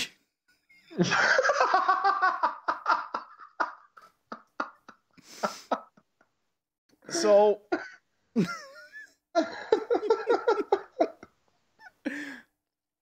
So very frequently, Anthem resembles a game I like so much. I forget I'm playing Anthem, and I feel like I'm playing Destiny, and I'm having a great time. Mm-hmm. And then it goes, oh, by the way, you're playing Anthem, and I go, oh, shit, yeah, okay. How about a loading screen? Oh, all right. No, okay, I will say some things I legitimately like about the game. Okay. I love the setting, and I love the characters so far. There's actually only been like one character that I've met that I like, and it's not even a big character. He's literally just an NPC. And he's just like this little snaky fucking gossip guy. Hate him. He's awful. Fuck him. Yeah, fuck that guy. But other than that, I love the look of the game, especially the hub world. I love Fort Tarnassus. It's okay. What I'll say about this is that even though we spend a good portion making fun of the lore and the story, how they tell the story in this game, this is right up my alley when it comes to sci-fi. I love science fiction where you have a race of people or aliens or whatever, where they use the technology, advanced technology at their disposal to boost their cultural identity, not cover it up, right? And this game has that idea of very fully realized to me. Right. Where they do kind of establish real quick, like, hey, this is a group of people who have hero worship is a big part of their cultural identity. This idea of champions and legends, these grand tales of deeds done in the past. They're all. It's very like a. Okay. Oh, what's the term of this? It's like just to be the voice of negativity and cynicism. That is basically the Guardians in Destiny as well. I guess in a way, but not. Which is not necessarily a negative, differences. But it's not wholly original. No, I wouldn't say it's wholly original, but I don't think Destiny is wholly original either. Oh Oh, sure. No, nothing is. But this game in this combination with that approach. Mm-hmm. So, okay. I like this game. I have to keep on reminding people of that. Well, I will say, I'll say the last thing that I'll say on the subject of Destiny, but I think it's worth saying. This is more. I don't like the phrase clone, and I don't think this is out and out a Destiny clone, quote unquote. Mm-hmm. This is more of a Destiny clone than was apparent from either the pre-release material or the demo. Okay. I think it's closer than I expected in terms of style, structure, story, world, all that stuff. Mm-hmm. And I will never mention Destiny again now, because I've made my point, which is I think they are close in a lot of ways, but I think that comes with one criticism, which is, if you're gonna try and copy Destiny so much, Destiny feels fantastic to play, and this doesn't always. And that can be a problem. In terms of just on a technical level, I'm still encountering frame rate issues quite frequently, and server issues, but that might clean up as we go. Yeah. Other than that... So I do want to say, in response to your thing about Destiny, where I see the differences and once again, like this, I'm not incredibly far in the game. This is me. I would say, I mean, you're aware of where I'm at. I told you where I'm at. You know, I just unlocked the trials of the tombs and stuff like that, or the Legionnaires trials. Did you go to any of the tombs? Not yet. No.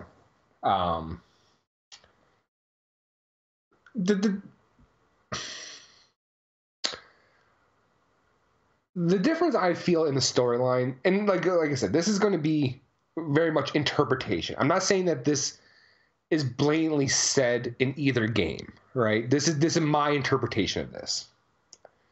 I feel a distinct difference in it is that while some of the tone and the language is similar, the difference is like Anthem feels, everyone kind of speaks in much more of a present tense. You know what I mean? Like this is the life we're living. This is the stuff that's happening right now. Like, here's some stuff that happened, but everyone's more or less like, okay, we're living in the fort now. Well, the big disaster that instigated the game's only a couple of years previous. Right. Destiny feels much more concerned with like shit that happened like thousands of years ago.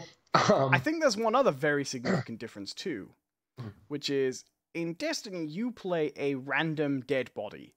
In Destiny 2, there's much more of like, oh, you're the Guardian who rebuilt the light, you know? Right. But in Destiny 1, from the beginning, you are one Guardian of many, and they always make you feel like that, even when you yourself are getting specific missions. In this, you are a character. Whether you pick the guy or the girl, you are a specific character with a specific backstory who has a specific relationship with other people in this world. And you are going through that story in order. Which, by the way, is why it's really, really, really funny that people were using the quick play and matching up with the final boss on their first day. Because if you use that quick play, apparently it loads you into any mission, not just ones you've already done. Well, yeah, like, what the hell did they think that was... I guess. Well, it's full of stuff like that. Stuff you like. I guess kind of a shitty thing. And then, yeah. So for example, I'll tell you what I like about the game. If I'm cutting you off or talking over you, let me know. We'll fight our way through this, because I've got so many different thoughts in so many different directions about Anthem. I really like the story, because once you get past all the bullshit, there is a really specific story here so far as I am, because I'm not that much further than you, which is,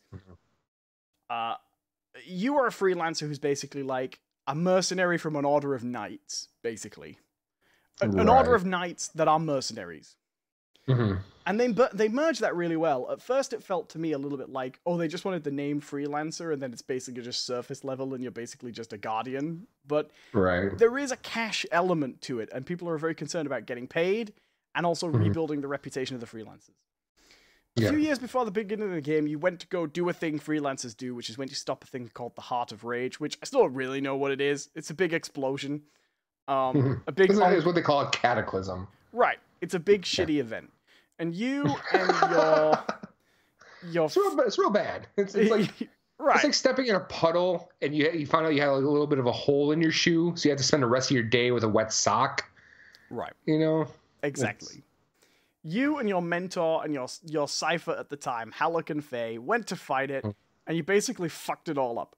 And you fucked it all up so badly that you ended up destroying like the entire reputation of the organization. Right. And you're one of the few survivors. You're one of the few people who got out alive. And so fast forward to the present day in the game, and nobody... Okay, I will add, they don't... I'm just going to throw in this real quick. I don't mean to talk over you, but it's not necessarily your failure to stop the Heart of Rage that damages... Failure. But apparently there's been multiple attempts to stop this cataclysm, and they all fucked up. Right. So, although, like... And so you end up in this place called, like, Fort Tarsus? Yeah, Fort Tarsus. Which they do imply is sort of further away from the Heart of Rage and not really, like, the center of the kingdom. Weirdly, it feels a little bit like they're saving the more populated part, like a more populated version of this world for Anthem 2. Do you know what I mean? It feels like there's going to be, if there were to be an Anthem 2, that would be like Division 2, closer to the capital, you know what I mean? Right. Well, they do mention like other places. Like they've mentioned like Antium. They've mentioned like Freemark. Well, Freemark is what used to be, or Freemark is what was the city that that became the Heart of Rage. Right. Right. And now you're in the frontier, basically. You're on the edge. Yeah. And so the story is, a few years ago, you were the survivor of this battle that went badly and ruined the reputation. Years later, you're actually one of very few freelancers still operating, trying to make a living and rebuild the reputation of the freelancers, and you're contacted by someone who's basically from the government. Yeah, Corvus. More or less. And what they want you to do is to try again to stop the Heart of Rage, because the Dominion's up to shit, and they think it needs putting up with. So you try to basically reunite with your team from the beginning of the game, bring them back together, and head out to take on the Heart of Rage again. That's as far as I've gone. Right? That's pretty much where I'm at as well. Now, we should mention the Dominion. So this is where I think the game gets really kind of cool, in story-wise, right? So they refer to this... So there's many layers going on in this game, right? And this is where I think another way it kind of differs a little bit from Destiny, right? Destiny, while there's a lot of like weird things going on, like little subplots between the good guys and bad guys or whatever, there's generally two sides, right? It's the darkness, and then you, like, right. That's kind of how they set it up. Like, oh, it's all these alien races who are chasing after the Traveler and the Light to get the power, and it's you fighting them back, and they're devouring worlds and blah blah blah blah blah. In this game, though, they set it up as this sort of thing where it's like, whatever crazy shit happened is over, right? It's done, right? These precursors who are on this planet beforehand, they're done, right? And they left behind all their shit, but just so happens that their technology is really unstable and can pull in all these beasts, right? This is my favorite thing, actually, about like the Anthem. So all the power in the universe that comes from the precursors, it's basically like the spark of creation, right? Right. It's supposed to be the source of all life, and because they just left it all lying around, it keeps just generating monsters. Yeah. Like, gee whiz, thanks. Appreciate it. And that's where all the monsters come from. And there's a distinct difference between all the animals that live there on Anthem and all these monsters that these machines they just left running are just fucking spawning. Yeah. But there's another side of this too, which is there are so many factions in this game, and this is where I think and this is something other people seem to kind of have missed a little bit, but reviewers have obviously played it further than I have, but this is where I think BioWare really comes into it, actually, which is there are tons of different factions in this game, and they all have competing motivations and prejudices. So there are the freelancers whose job is to go outside the cities and protect for threats out there in the wild world. And they do it for money. Not even necessarily like protect, right? Well, it's just to do shit. Like right. They get hired to do stuff that's outside the walls. They do it for money, and they do it for like the glory, and they're supposed to be heroes, and that's how they see themselves. But they don't necessarily see themselves in terms of allegiances to other people. That's their role, and they do it. Then you've got the Sentinels, and they see themselves as their job is to keep the shit from outside from getting in. They protect the city walls. That's what they do. They don't like the freelancers. Not particularly. There's a little bit of a riff, right? Right. Then there's the Ciphers. Well, I mean, they suggest that there was a time where they all kind of got along, right? Yes, but that was a long time ago. But then yeah, you've got the not even necessarily that long ago. Like it was like Freemark, right? When Freemark was invaded, like well, sure, but there were 3 distinct factions operating for their own needs during that battle, and they'd been keeping secrets from the freelancers because they hadn't told the freelancers about the huge relic that was under the city, which was kind of important, right? But they sort of blame the freelancers for allowing the Dominion to show up. Yes, they do. Then you've got the Ciphers, who are kind of with the freelancers. They're the tech support. You've got the Arcanists, who are basically like druids, right? They're like scholars. They're scientific druids, right? You've got the Regulators, who are organized criminals. You've got the Scars, who those are the most interesting ones. Have you dug into the lore of those guys yet? Not yet. Like I have so much in that Cortex. I mean, I've definitely fallen into the same trap that I've had with every other BioWare game, where they give you a ton of lore to read through. So all the different enemies have their own factions too, and there's a really interesting thing about the Scars, which is there's a bit of lore which you can find that basically says the Scars, and one of the things is the lore is really biased. It's like unreliable narrator stuff.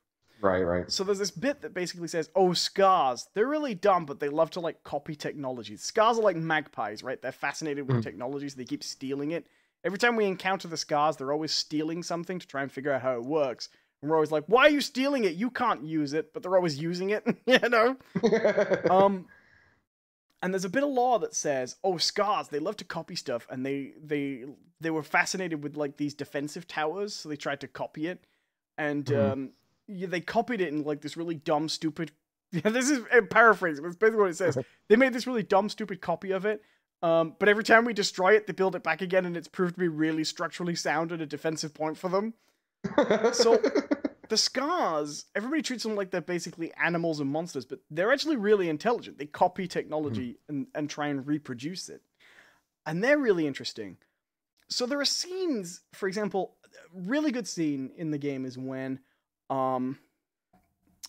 your character, the main character, figures out that they need Halleck and Faye to go fight the Heart of Rage again. It's not going to be possible without them. And he finds out that they're currently meeting with the leader of the Regulators, who are these I love criminals. This scene. And they go to track them down, and all the way through, both the Freelancer and your Cipher are convinced that the Regulators are basically just amoral thugs, right? But when you go meet the leader of the Regulators, it's clear that both she and the Regulators are not what you have been told they are. And they don't just lay it on the line and oversell it, But they communicate it pretty interestingly that the Regulators are themselves their own faction with their own culture and their own attempts to survive in what is a pretty shitty world to live in. Right. Plus, they eat disgusting food. Yeah. Halleck's face. Because they did. Well. So even more so than that, right? So this is what I mean. Like, this is where the BioWare touch comes in, right? This layer upon layer upon layer upon layer thing. By the way, is where you start to realize there's more to it than most people give the game credit for, narratively. Yeah. Because prior to that, I think most of the criticisms are fair. Yeah, I would agree. So in that specific scene, right? So she's the girl that you're talking to. She calls herself a Princess Zim or whatever. Zim. Yeah. Because she likes to invade colonies. and she has a her right hand man, which is a Counselor Gurr. But so what she makes a quick comment saying that, oh, I'm from this region or this nation that didn't have the resources that you guys have here, so we had to learn how to eat really shitty things, which is a really minor line.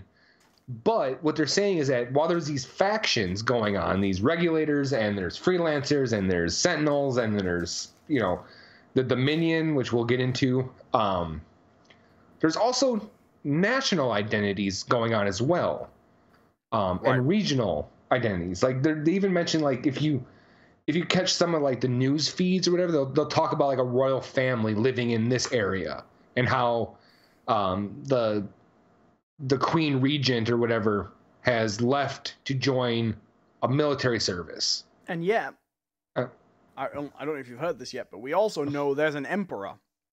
Yeah. So like you find yourself in this really weird situation where like you're kind of at the crux of like a lot of shit moving around at once. It happens to kind of converge in this area outside of Fort Tarnassus or Tarsus, and which I find is really interesting, right? Because this is the BioWare touch, right? It's when you're playing Mass Effect, right? It's this massive galactic, thing going on. And you have the Quarians, and you have the Asari, and you have the Turians, and they don't really care for each other, but then they within themselves have factions, and you have to negotiate those factions as well between the races and then within themselves. Right. And there's mercenaries running around, but it's all kind of culminating in these like hot spots, and then it's your job as the player character to quell the hot spots, right? That's your role. Right. But I will say, I'm not going to say whether this is a positive or a negative, but I think it is very fair to say, and this would very much affect how different people would feel about this game, that is predominantly confined to cutscenes between the actual gameplay. Yeah, so there's that. I will say there's that. They do try to convey quite a bit of information during in-game dialogue, like through your communications. Yeah, but you're busy watching the three other people you're in with flying off to the nearest spot on the map. It's the why I've chosen to play the game the way I've done it, where there's certain missions called contracts, right? And they're pretty minor things. They're just kind of like little side activities to do, which I've discovered so far. I quite like them. And they're not necessarily exposition heavy. So those I've been doing with public groups, right? Group up with a bunch of randos, get in there and get it done, right? Now there's also agent missions, which are kind of personal missions that NPC players will send you on that ties directly with them and tells a very more personal story involving that character. They also do they also build your faction loyalty. Yeah. Well, yeah. I couldn't care less. Well, that faction loyalty is how you earn your rewards. If you go speak to the faction leaders, you get rewards and stuff for that. Although the difference between fucking solo. Level 1 and level 2 is insane, though. Yeah. I've been playing those solo because I want to Han Solo hear. And I've been doing the story missions solo as well. Have you noticed, this is just a technical thing in terms of experiencing the story, when the frame rate drops, the quality of the voice drops too? I've noticed that no matter what, right? So I've noticed that whenever I'm with a group, the audio quality, not necessarily of the world, but whenever an NPC is trying to talk to you, the quality drops when you're with a group. And it's, at first I thought it was intentional, like, oh, it's like signal interference, but it gets to the point where it's so hard to make out what people are saying, it couldn't possibly be, right? Right. Sorry, that's just an interesting bug. It is a strange thing. So okay, well let's talk about the big baddies that we've experienced so far. The Dominion. We've kind of not really mentioned them much. Well, they're not in very much because I guess like 2/3 of the time they're off fighting Deep Space Nine.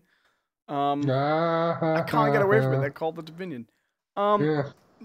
I think they're interesting narratively. I think they're one of the least interesting to fight against.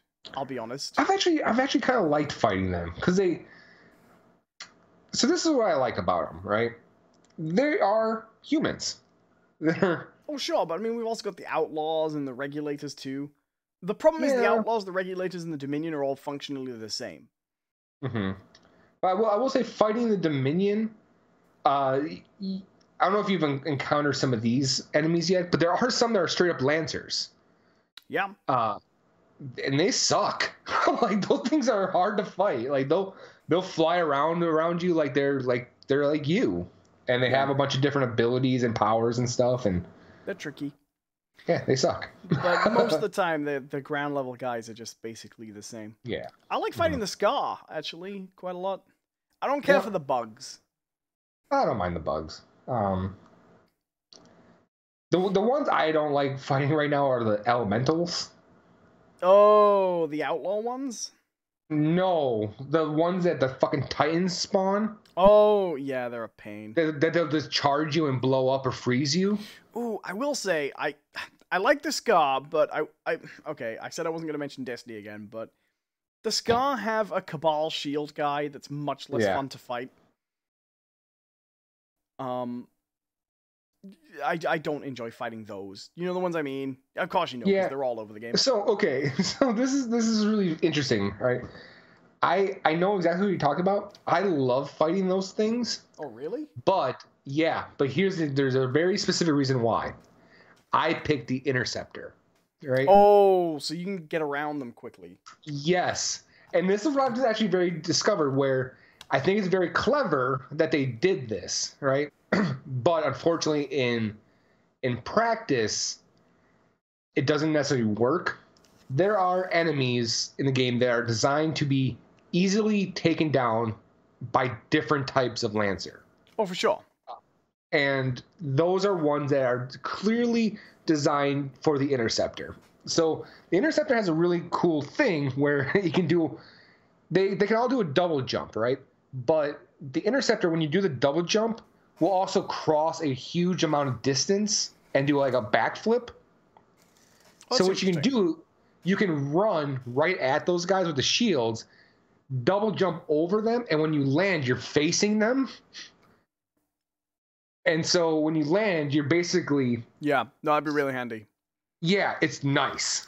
Well, I found them easier. So I don't know what you got for your second Javelin. I picked the Colossus. Oh. I had him in the demo, and I decided not. So when I picked my first Javelin, I went with Storm, because when we did the demo, I did, obviously, Ranger, and then I did Colossus, and you'd had Interceptor, so I kind of knew what that was all about. So the only one I wasn't really very, very familiar with was Storm. Right. I will say, Storm is insanely powerful. Yeah. And what was handy was, early on with Storm, you get an effect called Ice Storm that is just like a huge ranged effect, like a giant bubble of ice you can just surround on people. Yep. That was all right against those guys because you could just bubble them, right? Ranger. So Ranger is legitimately the best, the best in the game all rounder, right? And that's what it's supposed to be. Right. I got Ranger for my second one, and that is actually a hell of a lot of fun. You can get lots of kind of insane powers for them, but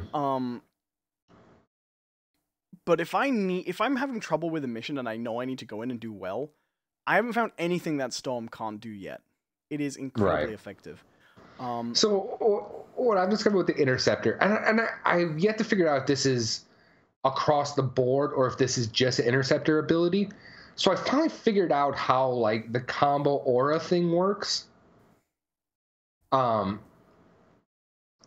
Because like I said, I don't know if like the aura thing is an all-around thing or if it's just an Interceptor thing. So what I've discovered, like I've been using this ability called the Cryo Glaive, which throws out like 3 glaives that freezes the enemies that you touch. Now with the interceptor, once someone's frozen or they have any sort of status effect on them, if you run up and melee them, you kick off the combo, but then your character now has the aura. So now whenever I'm around any of those characters, that status effect transfers onto them. That's interesting.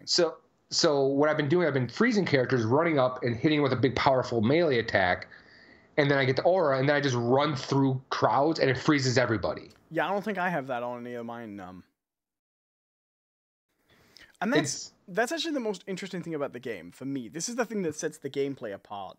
The customizability of powers, I think, is this game's, like, killer app, if you know what I mean. Yeah. Because in Destiny, you got all kinds of different weapons and stuff like that, and all kinds of different gear, but you can't really customize your abilities. You've only got like your profiles. You know what I mean? Stormcaller, right. Your Voidwalker. Mm-hmm. In this, so I have a Storm. That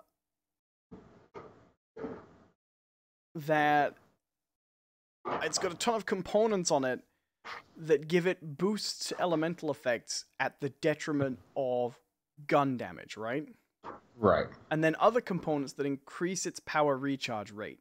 So my guns are there and they are doing a little bit of damage, but now my guns are like, if I'm using that javelin, my guns are like my B-list item, right? Mm-hmm. And I've been able to completely balance it so that my powers are way more powerful than the guns, way more powerful when we're combining elemental effects, and way more powerful and way faster to recharge and to use again. Mm. And then I've customized my power so that I have a fire and an ice, which is the easiest combo to pull off, I would say. Right. You freeze them, then you hit them with fire, done. Mm-hmm. And then my ice is a ranged attack, so it collects a lot of enemies. And then my fire is a charged blast that I can send over and over and over again. I don't have to wait for it to come again after I've sent it. Mm-hmm. And that is an insanely powerful combination of things, right? But if I wanted to, I could go away today and change it to a completely different Storm where it gets really, really, really good weapon damage and its elemental powers are used to cool my engines more and provide me with resistances against elemental attacks. And it would play completely differently. Right. So, like, with the Interceptor, what I've been using is I've been using the components that basically boost my shield and armor, right? Because the Interceptor comes in with kind of weaker shields and armor than all the others, right? That's the detriment. It's super quick and you can dodge around pretty much anything. But if they do land a hit, they land a hit, right? So I've been boosting that, which means I have the ability to get in there and kick off those auras, right? And then once the auras are kicked off, then I can manage the groups really easily. But I can also switch that around and use something like a searching glaive, which throws out just one glaive, super, super powerful. Like that thing takes out turrets like in one hit. I can use that and use it with the plasma stars, which are also super high, like DPS. So basically, but they have kind of a slow recharge. So I can play that character almost like a Widowmaker, where I can just sit back in the distance and just pick people off like crazy, and never actually have to get into the fight. On my Ranger, I've just got a tool. It's my blast, my shoulder cannon basically. But it's a very powerful focused laser beam that you hold down and it just. It's really good for taking down shields. Should I tell you something else that's amazing about this game that I don't think it gets any credit for at all? I've seen a lot of people playing this, and they've been throwing the grenades by holding the button down and getting the arc, right? Yeah, you can just tap it. Sure. This is one of the only games I've ever played where grenades go where you aim them. You can aim grenades like a gun and tap them, and they will go where you want them to go, just like that. Perfect. Yep. Well, that's what I was liking. So I haven't played a ton with it yet, and I want to, but I was actually having a kind of a good time with the Colossus. I didn't like it in the demo. I want more time with it, but it's going to be the last one I unlock. So here's the thing about the Colossus that's very, very different. It doesn't have a shield. No, not in a traditional sense. It doesn't have the traditional shield where you just take fire and it'll lower your. You actually have to deploy your shield, and it's a big, like Reinhardt style shield, right? Right. But when you have that shield out, right, you basically become almost invincible, right? That thing can take a ton of damage before it even touches your health. But it also adds the thing where if that's out, and then you dash or you just click the run button, you become a battering ram, and right. you can just run through enemies and just knock them out. What I was really enjoying with it is that when I was kind of teasing it before we even started the show. And by the way, if you're in the chat, drop in and say hi. We're talking about Anthem.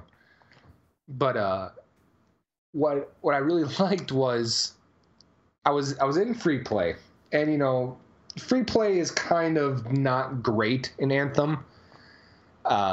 There's no sense of like a lot of people, and then it's kind of hard to I've group never up. seen more than 3 other people. So right, and I think they do that on purpose. I think they limit it to 4. Yeah, because that's the most I've seen. I think it would work much better if it was like a Destiny Patrol where anyone could get in there.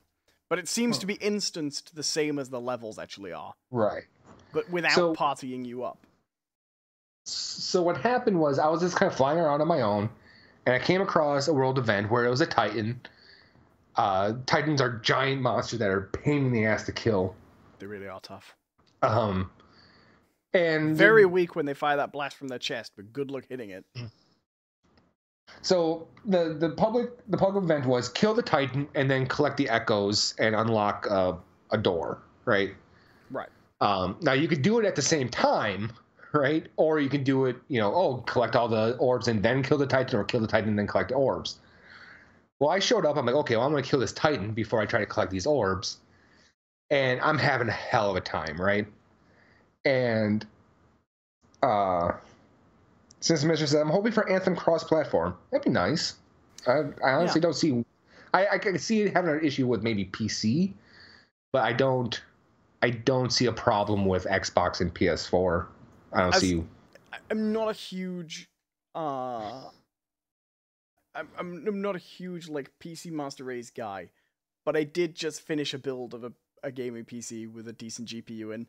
And this is supposed to be one of the best looking games right now. I wish... Well, I don't wish I'd bought it on PC, but I wish I could play it on my PC for a little bit, just to try it. Right.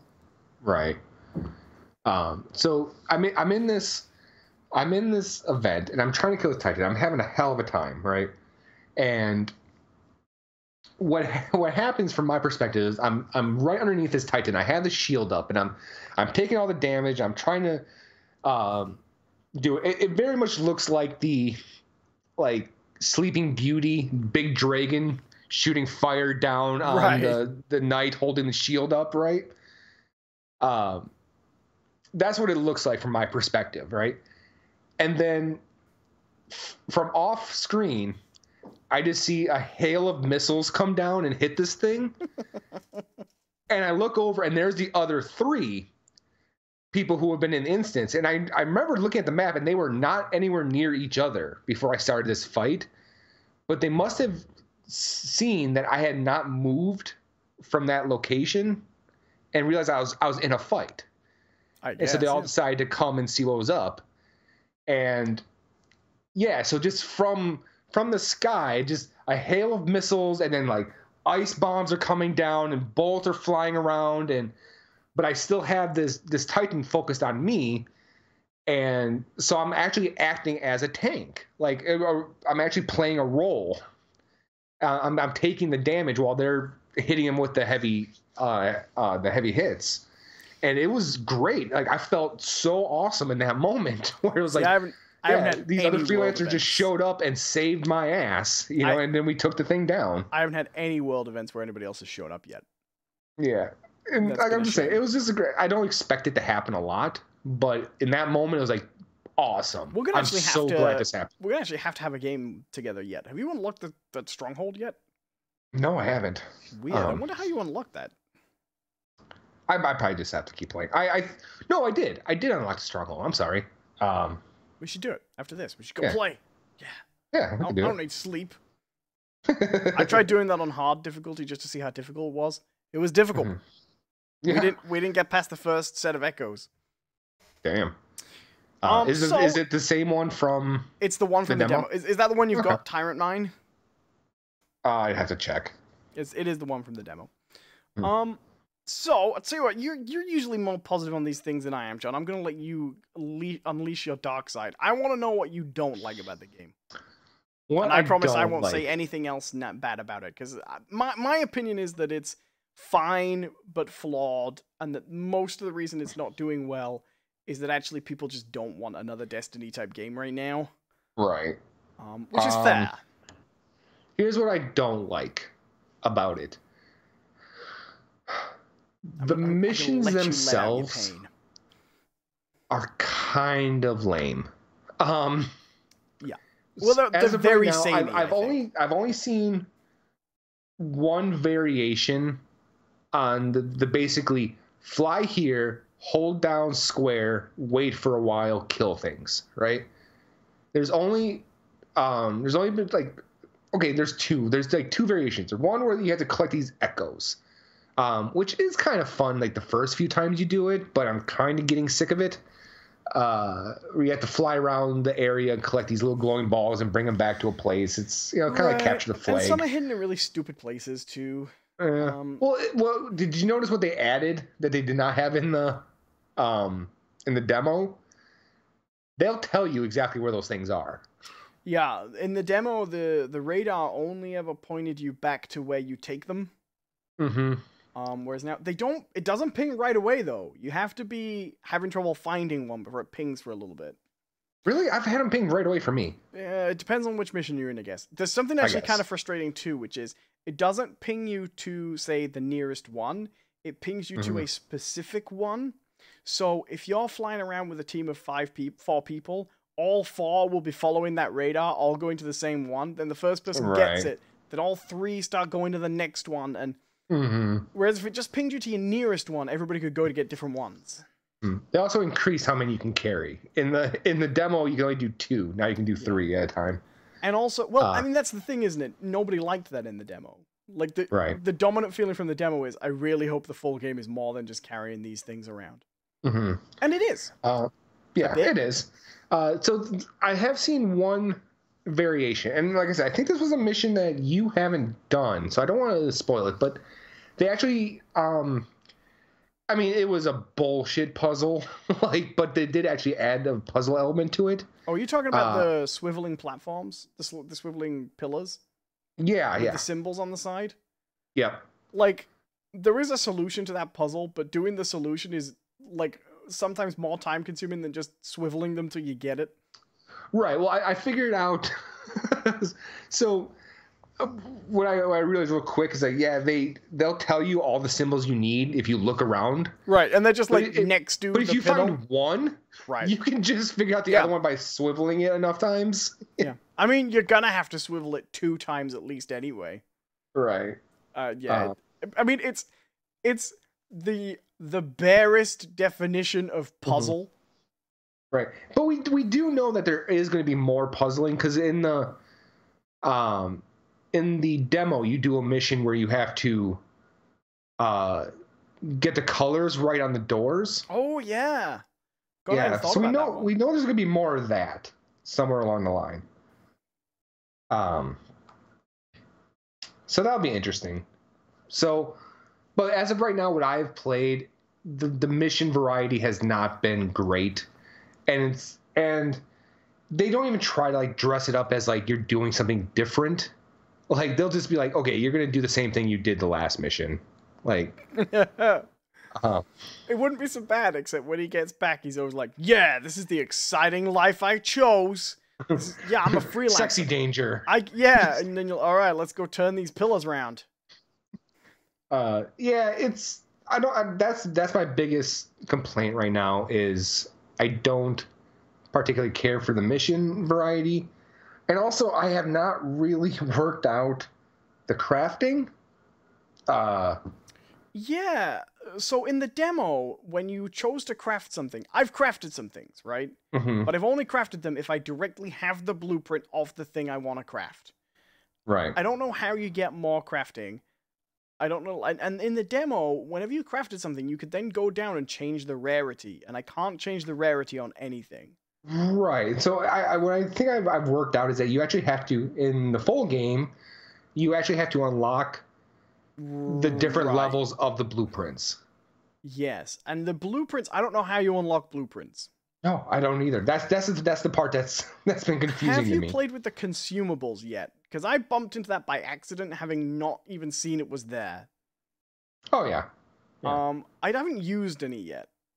Oh. I'm sort of saving them for strongholds and things, you know? Yeah. Yeah. I mean, they're nice. Like. Yeah, I don't think I'm going to be using my coins to buy any more. Mm-hmm. I do like, however, I think the cosmetic options are like reasonably priced. Yeah, yeah. They are. I've almost I think I've earned 61,000 coins you need to get like that big Guardian pack for the Ranger, and I think I'm gonna buy it. So here's interesting that I didn't realize until like the second or third time I played it. Have you noticed how they actually calculate how much coin you're gonna get at the end of the week? Oh, I can't. Oh, it's something to do with your alliance points, but I haven't really paid much attention to it.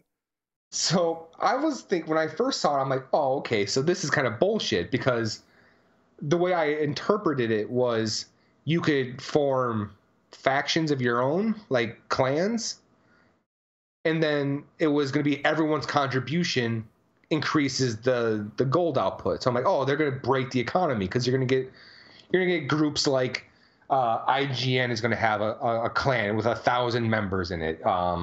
Giant Bomb is going to have a huge clan, Rooster Teeth, and that's what I was thinking. But then I look closer, it's just your friends list. So I've seen how much you've contributed, and I've seen how other people, we are in an alliance with each other. Everyone who's on your friends list, who plays the game, we're in an alliance. That's nice. Yeah, I thought that was kind of clever, and it's sort of a way to be like, I mean, I don't think any reasonable human being is going to be like, dude, you gotta buy this game because I need more coins to buy. I need more coins to buy a cool sticker. But I guess there is a minor way to be like, hey, why don't you come play this game? Like, it helps me, Well, the thing is, it's that sort of game. It is one of those games where everything's broken down into clever choice that someone thought about and was really thoughtful and put it in there and you respect it, and then bullshit. You know what I mean? Right. Yeah, I like what other game did I say this happened with? Well, I mean, in a weird way, like Assassin's Creed Unity, right? I really get the sense that. So I think this is where you and I differ, because I remember you were talking on one of your streams about this, that EA basically tapped BioWare, said, we want you to make a Destiny clone, right? Yeah. Well, I think people from BioWare I don't think that's how it worked in my head.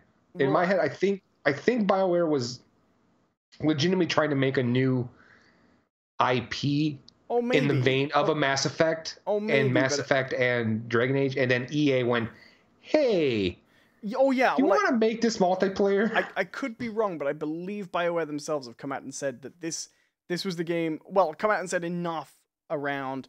EA has been placing a lot of pressure on them, going back to Mass Effect 3 even, for monetizationable multiplayer.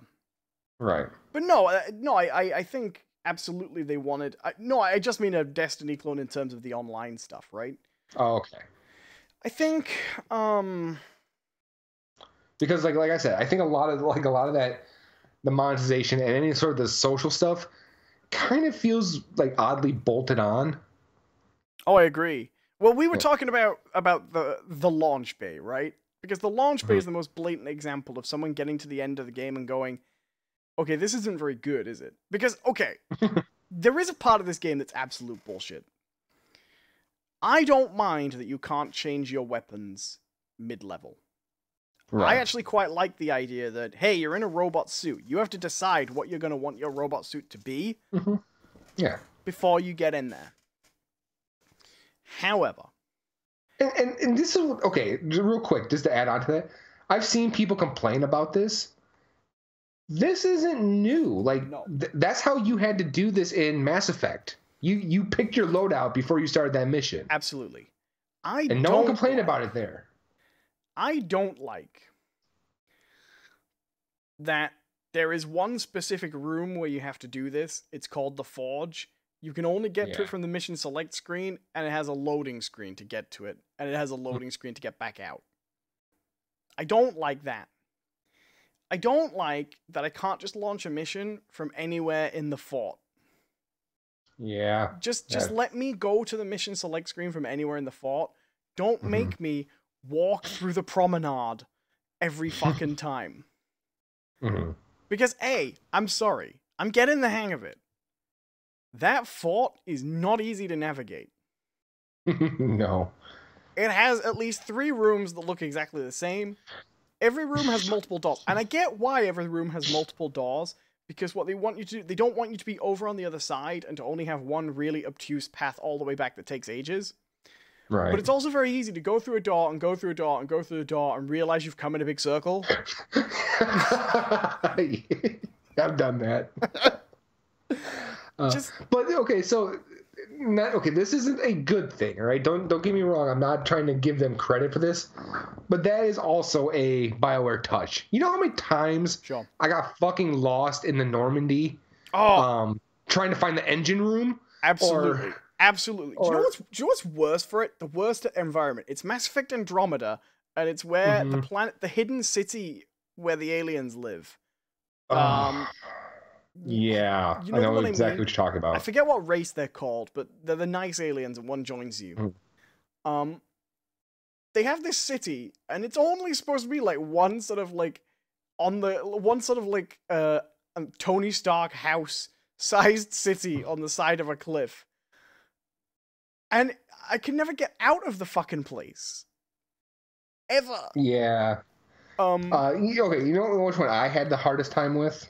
Not Andromeda. It was actually Dragon Age Inquisition. Your castle that is your home base. Yeah. I fucking hated that. Like, by the end of Mass Effect 2, I would... Like, have you ever played a Mass Effect game and you've got through substantial chunks of the game, and then you've just been wandering around and you found a character in a room that you didn't know was there, and you're like, oh, this is where I build your loyalty. In fact, the ship in Andromeda is really bad, actually. It's worse than the Normandy for finding people in, isn't it? Oh, yeah. Do you know who I do like in Andromeda, though? The Angara, by the way. The Angara, yeah. It's the guy who,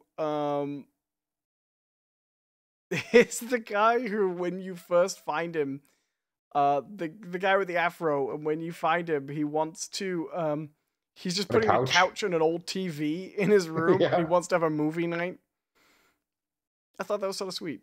So many characters in that game talk like they still have that kind of Normandy relationship, even though the game doesn't really let you do it properly. Anyway. So, okay. So this is where I when I said that I don't think that this was ever intended to be the full multiplayer like experience that it is now. I have one kind of piece of evidence, and not even evidence, is interpretation of evidence. So you know Rife?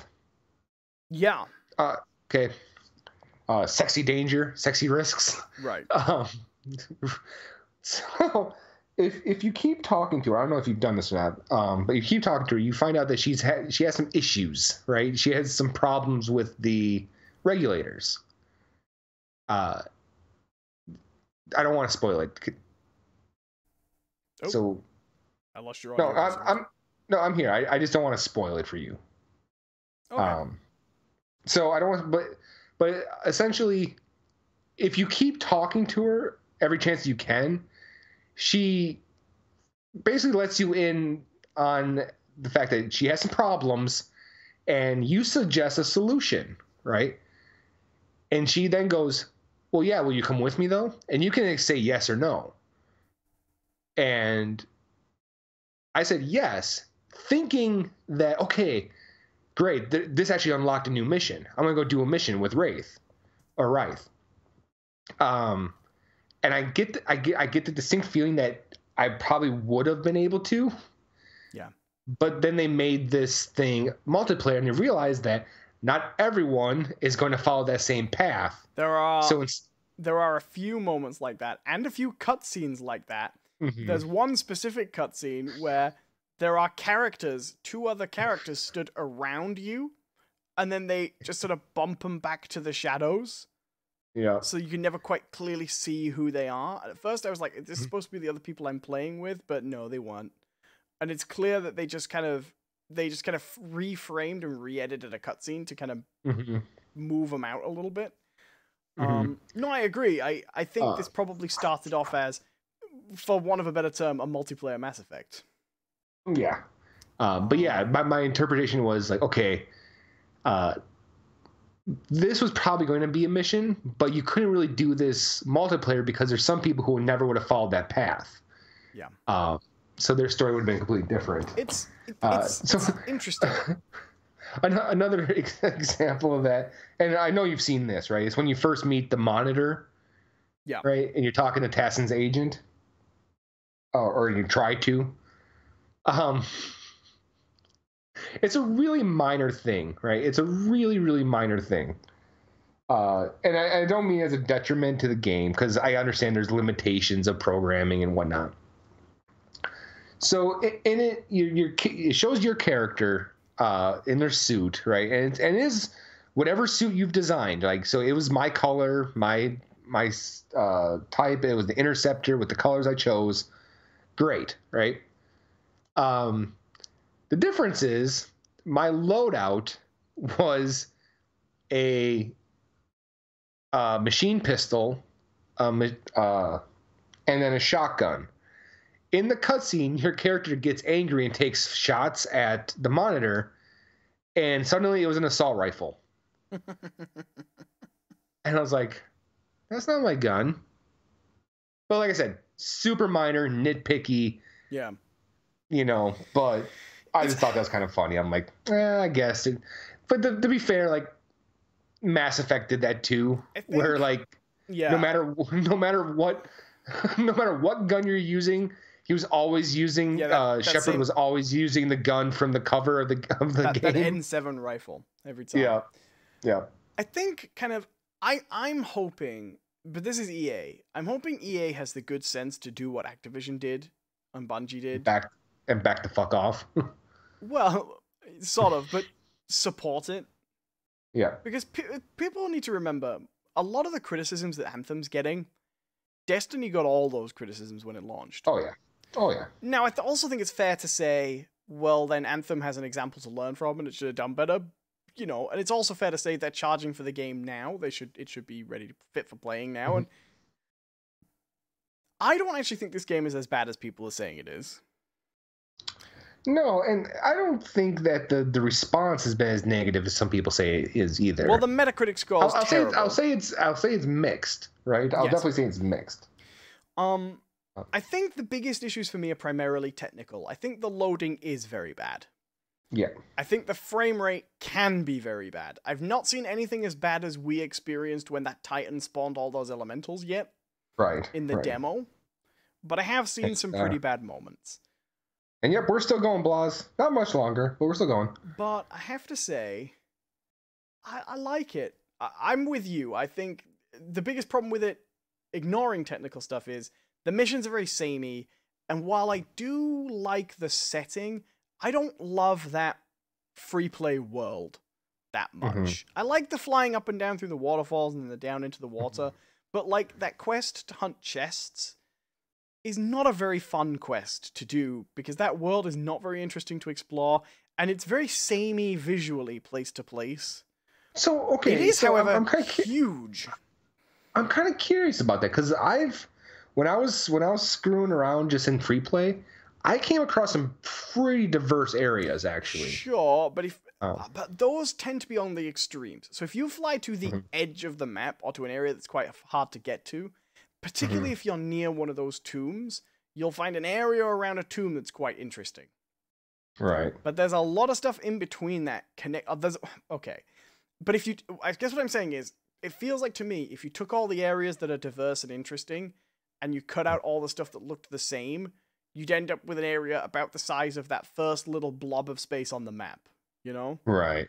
So although there are areas that are interesting and that clearly have story lore and that levels are actually set in, but connecting them is a lot of waterfalls and trees.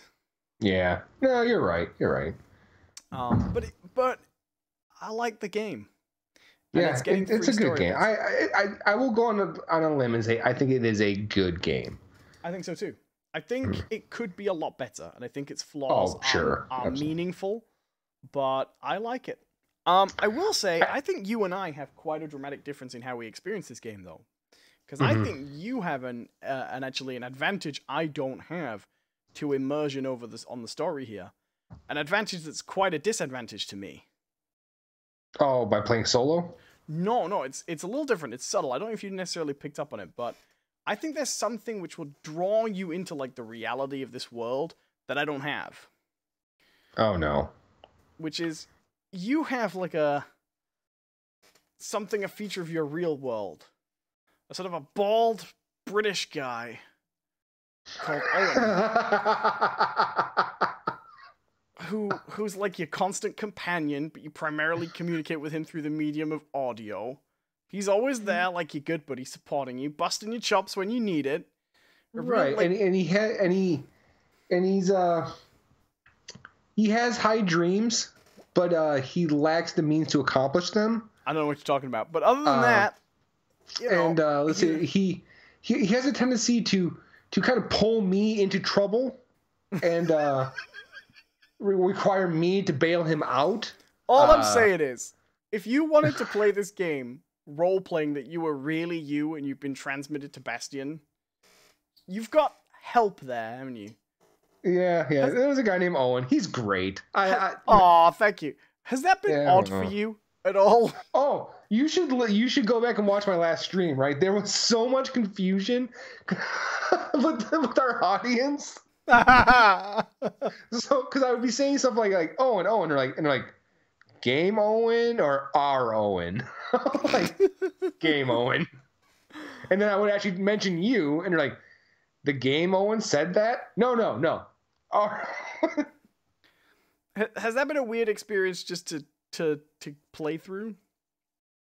Because in moments it's weird for me. I thought it was kind of funny. I think it's kind of funny because like I can turn it on and off, right? Where it's like, what if the moment is particularly funny and I don't know, maybe a little detrimental to the character of Owen, I'm like, yeah, Owen. Yeah. But if he really does something kind of cool or like funny and like I really like it, I'm like, Owen. It's funny because they mentioned him briefly in the demo. You heard him like say something in the demo and he was subtitled. I was like, okay. And then when he pops up in the game, I'm like, oh yeah, there's a guy called Owen in this. And then as it becomes clear he's like a major player, I was like, oh no. This is going to get unusual. Well, the best thing too, I think in my last stream, someone asked like, yeah, would you actually make an NPC of our Owen? I'm like, you're damn right I would. Like, if I had the ability to put you in a game, are you kidding me? I would take that in a heartbeat. Like, I can't guarantee it's going to be flattering. Well, thanks. I don't know. I think I'd enjoy that. I'd like to see that. But yeah, like just on topic of Game Owen, I like him. He's so cool. I like when it becomes clear he's seething with jealousy over your old friends. Yeah. The funny thing is too, like during that scene, it is sort of ham-fisted. I'm like, there's no reason to be like that. There's no reason for your character to be like, whoa, you're not helping right now, Owen, go away.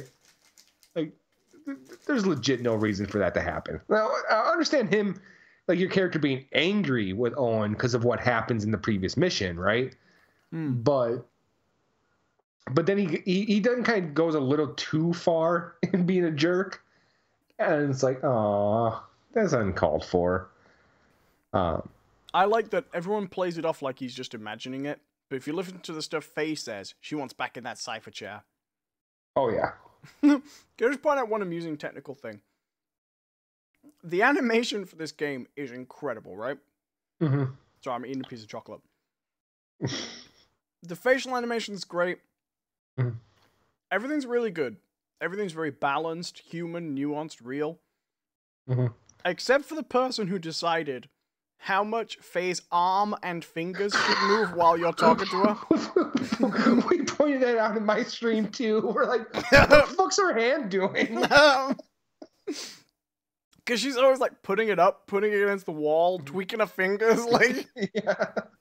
Well, they do mention that she basically lost her damn mind. Oh, sure, but it looks like they just stood the muddle too close to the wall. You know what I mean? There's one expression that I love, and it's from Owen.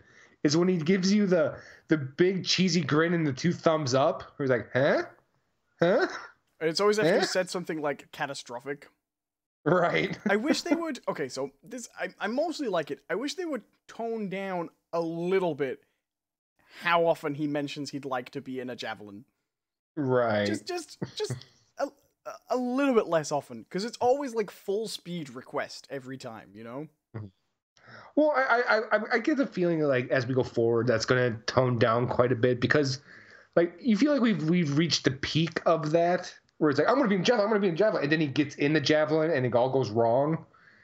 So I think, like, okay, we've reached the peak of that particular personality trait. Oh. You know? Okay. No. Shit. Sorry. Don't try to spoil. I mean, you're not that far ahead of me, though. So. Oh, no, I've just done the mission after. He hasn't got in another one yet. Well, that's... I'm sure he's going to, though. I'm pretty sure he's going to. Right. What do you think of Halleck? Halleck, I don't quite get right now. I want to know more about him. I can't decide. Old or just a gimme leg? Like, is it just a bad leg or is he old? No, it's a bad leg. It's a bad leg. I know he has a bad leg whether he's old or not, but I'm trying to figure out how old he's supposed to be. No, it's a case of the events at the beginning. He got injured. You remember you have to. Well, he had that walking stick before he got in that thing at the beginning. He was injured before he got in that. Before he got hurt in the Heart of Rage, you know. You remember? Fair enough. I don't, but no, I'm really kind of confused about him a little bit. I want to know more about his story a little bit, and if there's maybe a little bit more better justification for this. He is my least favorite stereotype that you see in games, and it's I'm angry you saved my life. Yeah, that's my thing. I'm like, are you kidding me? Like, you would be dead right now if I had not done that, you know? Yeah, I can understand. Now, like, I will say though that this world that they've created, I think the setting has enough in it to maybe justify that trope a little bit better than some other games do. Because they're obviously dominated by death and heroic acts and a heroic death. Right. But specifically, like, why he's so angry, like, at you, you know, like, just that kind of gets to me. I like that they're also just a little bit annoyed that you just stuck around and carried on being a freelancer. Right. I also want to know more about the whole Cypher program, because they keep on mentioning like, oh yeah, we're all broken. Like, there's something fucking wrong with us, each and every one of us. And we happen to know that Owen's a little bit worse than that somehow. Right, like you hear rumblings from other people going that dude is unhinged. Like, right, and I do wonder if we're going like BioWare twist ending secret villain somewhere down the line from someone. Right. Like okay, my first inclination, I thought it was gonna be Halleck, right? I thought Halleck was going to be in the monitor suit. Yeah, well, someone's going to be in that monitor suit, right? Because I haven't got that far yet. I like the monitor, by the way. That's a cool look. I like him. You know? He is an interesting character. Although he did also my other favorite trope, the "we're not so different, you and I." That's right. He's that guy. He also has that trope of like I come off as being reasonable, but like I'm also like not. Don't give a shit about killing you. Whenever I see him, though, I can't stop thinking about that song. My hat, it has 3 corners. 3 corners has my hat. So, like, when he's talking with Passon's agent, like, his first thing is like, well, I can just pay you. I'll pay you. Like, give up the rock. I'll just pay. Yeah. And then she's like, no, I'm not doing it. And they're like, oh, hey, we found the relic. Oh, okay. My favorite bit is when they go, where is the relic? And she says, I haven't got it. And he's like, we'll pay you. And she goes, it's not for sale. Oh, so you have got it. It's like, worst spy ever. Yeah. Did your monitor's lieutenant die incredibly easily as well? Well, I played a solo, so it was a little bit more of a fight for me. I've been playing it with teams just because I suck at games. I'm perfectly happy to admit I'll take a team and just get it done. Oh, have you done the other the other mission with the Dominion in, where you end up in that room fighting them out for ages? Oh, do you know, actually, that might be the one that leads to the Monitor's Lieutenant. It might be the same mission. You get stuck inside like a tomb, just fighting him for a really long time. Yeah. But, I don't know. I don't got much more to say about Anthem at the moment. I think maybe we can revisit it again once we beat the game. Yeah. I'm hoping that they get expansions out sooner and more frequently than Destiny for free. Because there are going to be free updates. Yeah. I would like it if they could... Because the thing I don't like about Destiny is the updates are really expensive and they take ages. Whereas if they were smaller, cheaper, and sooner, I'd probably stay invested in a Destiny game after the game more often.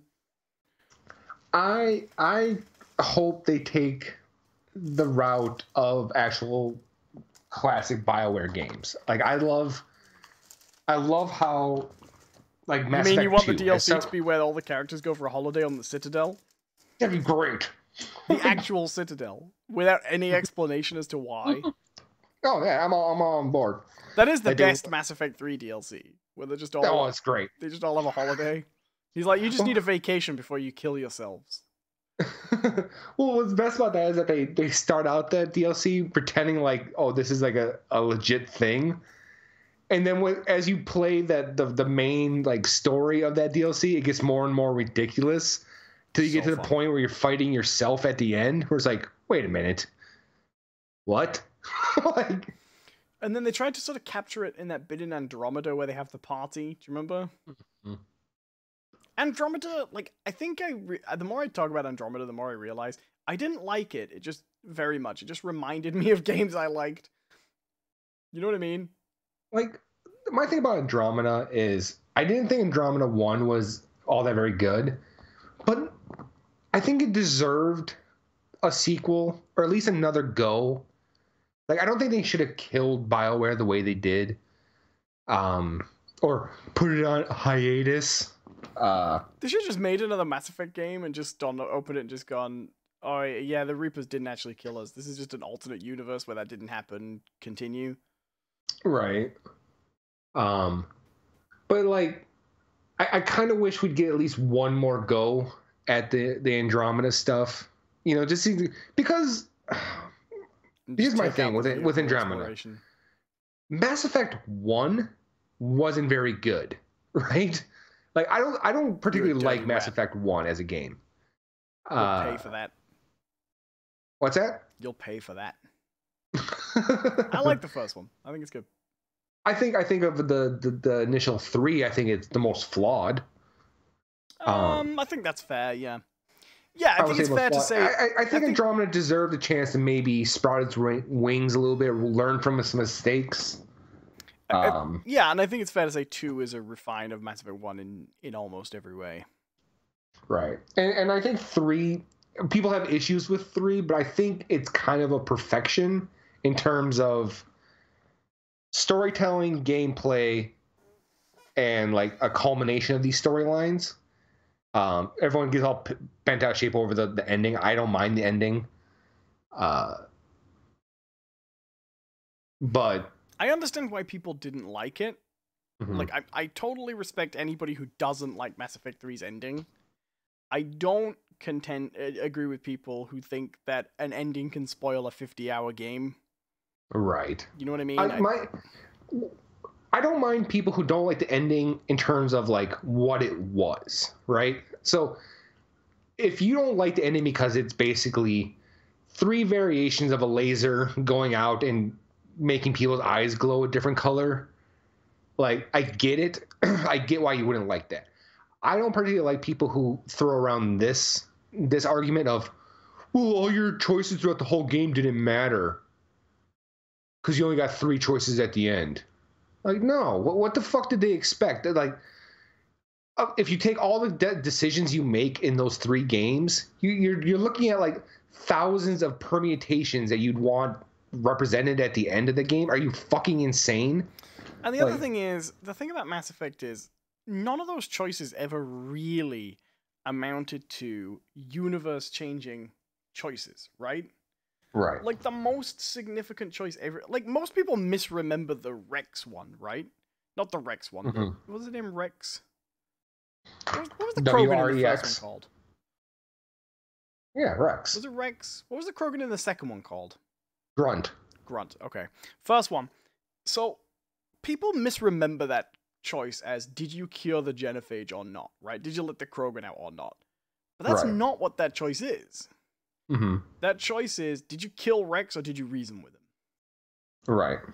And there aren't many changes in Mass Effect that would have universe-leveling consequences. It's mostly about who stayed alive at the end, really, right. You know? Well, I mean, and that's the thing that everyone always seems to forget about the Mass Effect games, is that your decisions, like you said, very rarely are big, like, galaxy-affecting decisions. The game is all about personal interaction decisions. Like, what is your relationship with this person now? It's a space dating sim sometimes, you know? My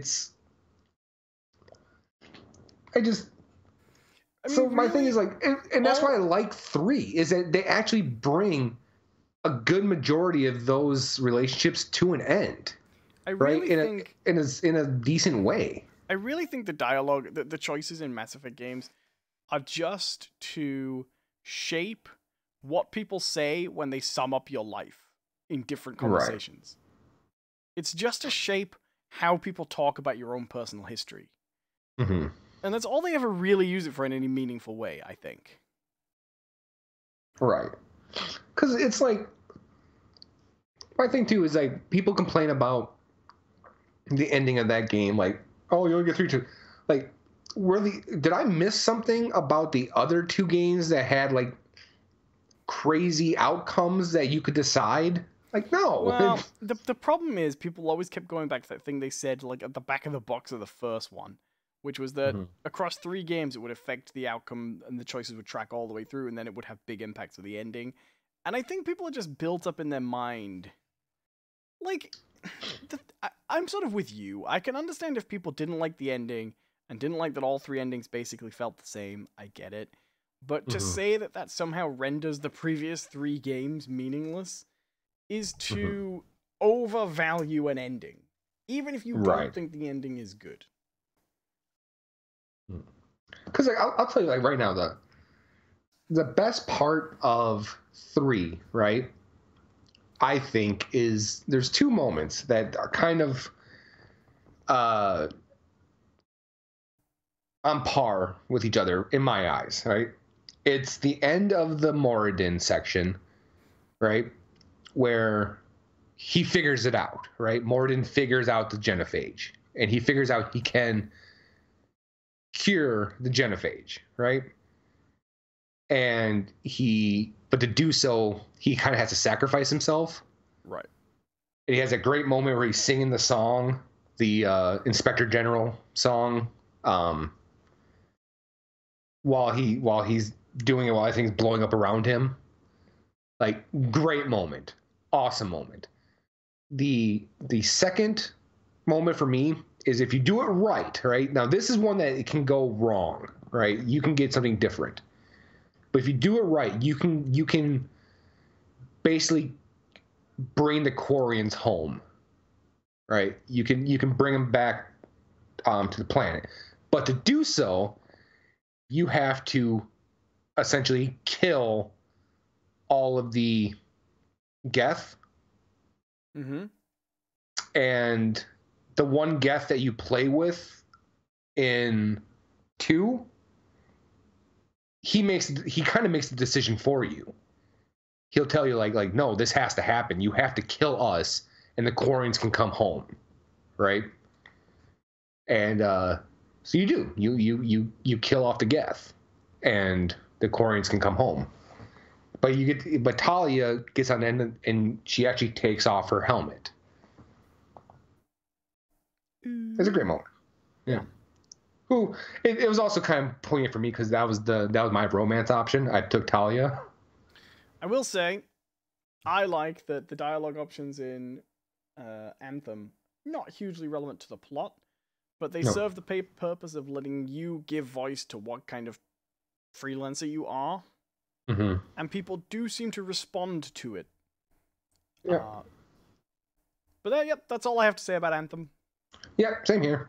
Should we finish up? Yeah, I'm ready to go. All right. Thank you all for watching. This has been another episode of Those Aren't Biscuits. I've been one of your hosts, Jonathan Knott, and with me as always has been Owen Adams. Owen, where can they find you? Go to my YouTube channel, youtube.com/Owen Adams. And where can they find you, Joe Nathan? You can follow me on Twitter, which is at John C. Person. That's Jon, the letter C, Person. Or you can follow this channel, as I hope you already are. Or you can actually watch me on Twitch right now, which is twitch.tv / excuse me, JC Rizzle 12. JC Rizzle 12. And that's it. Have a good one.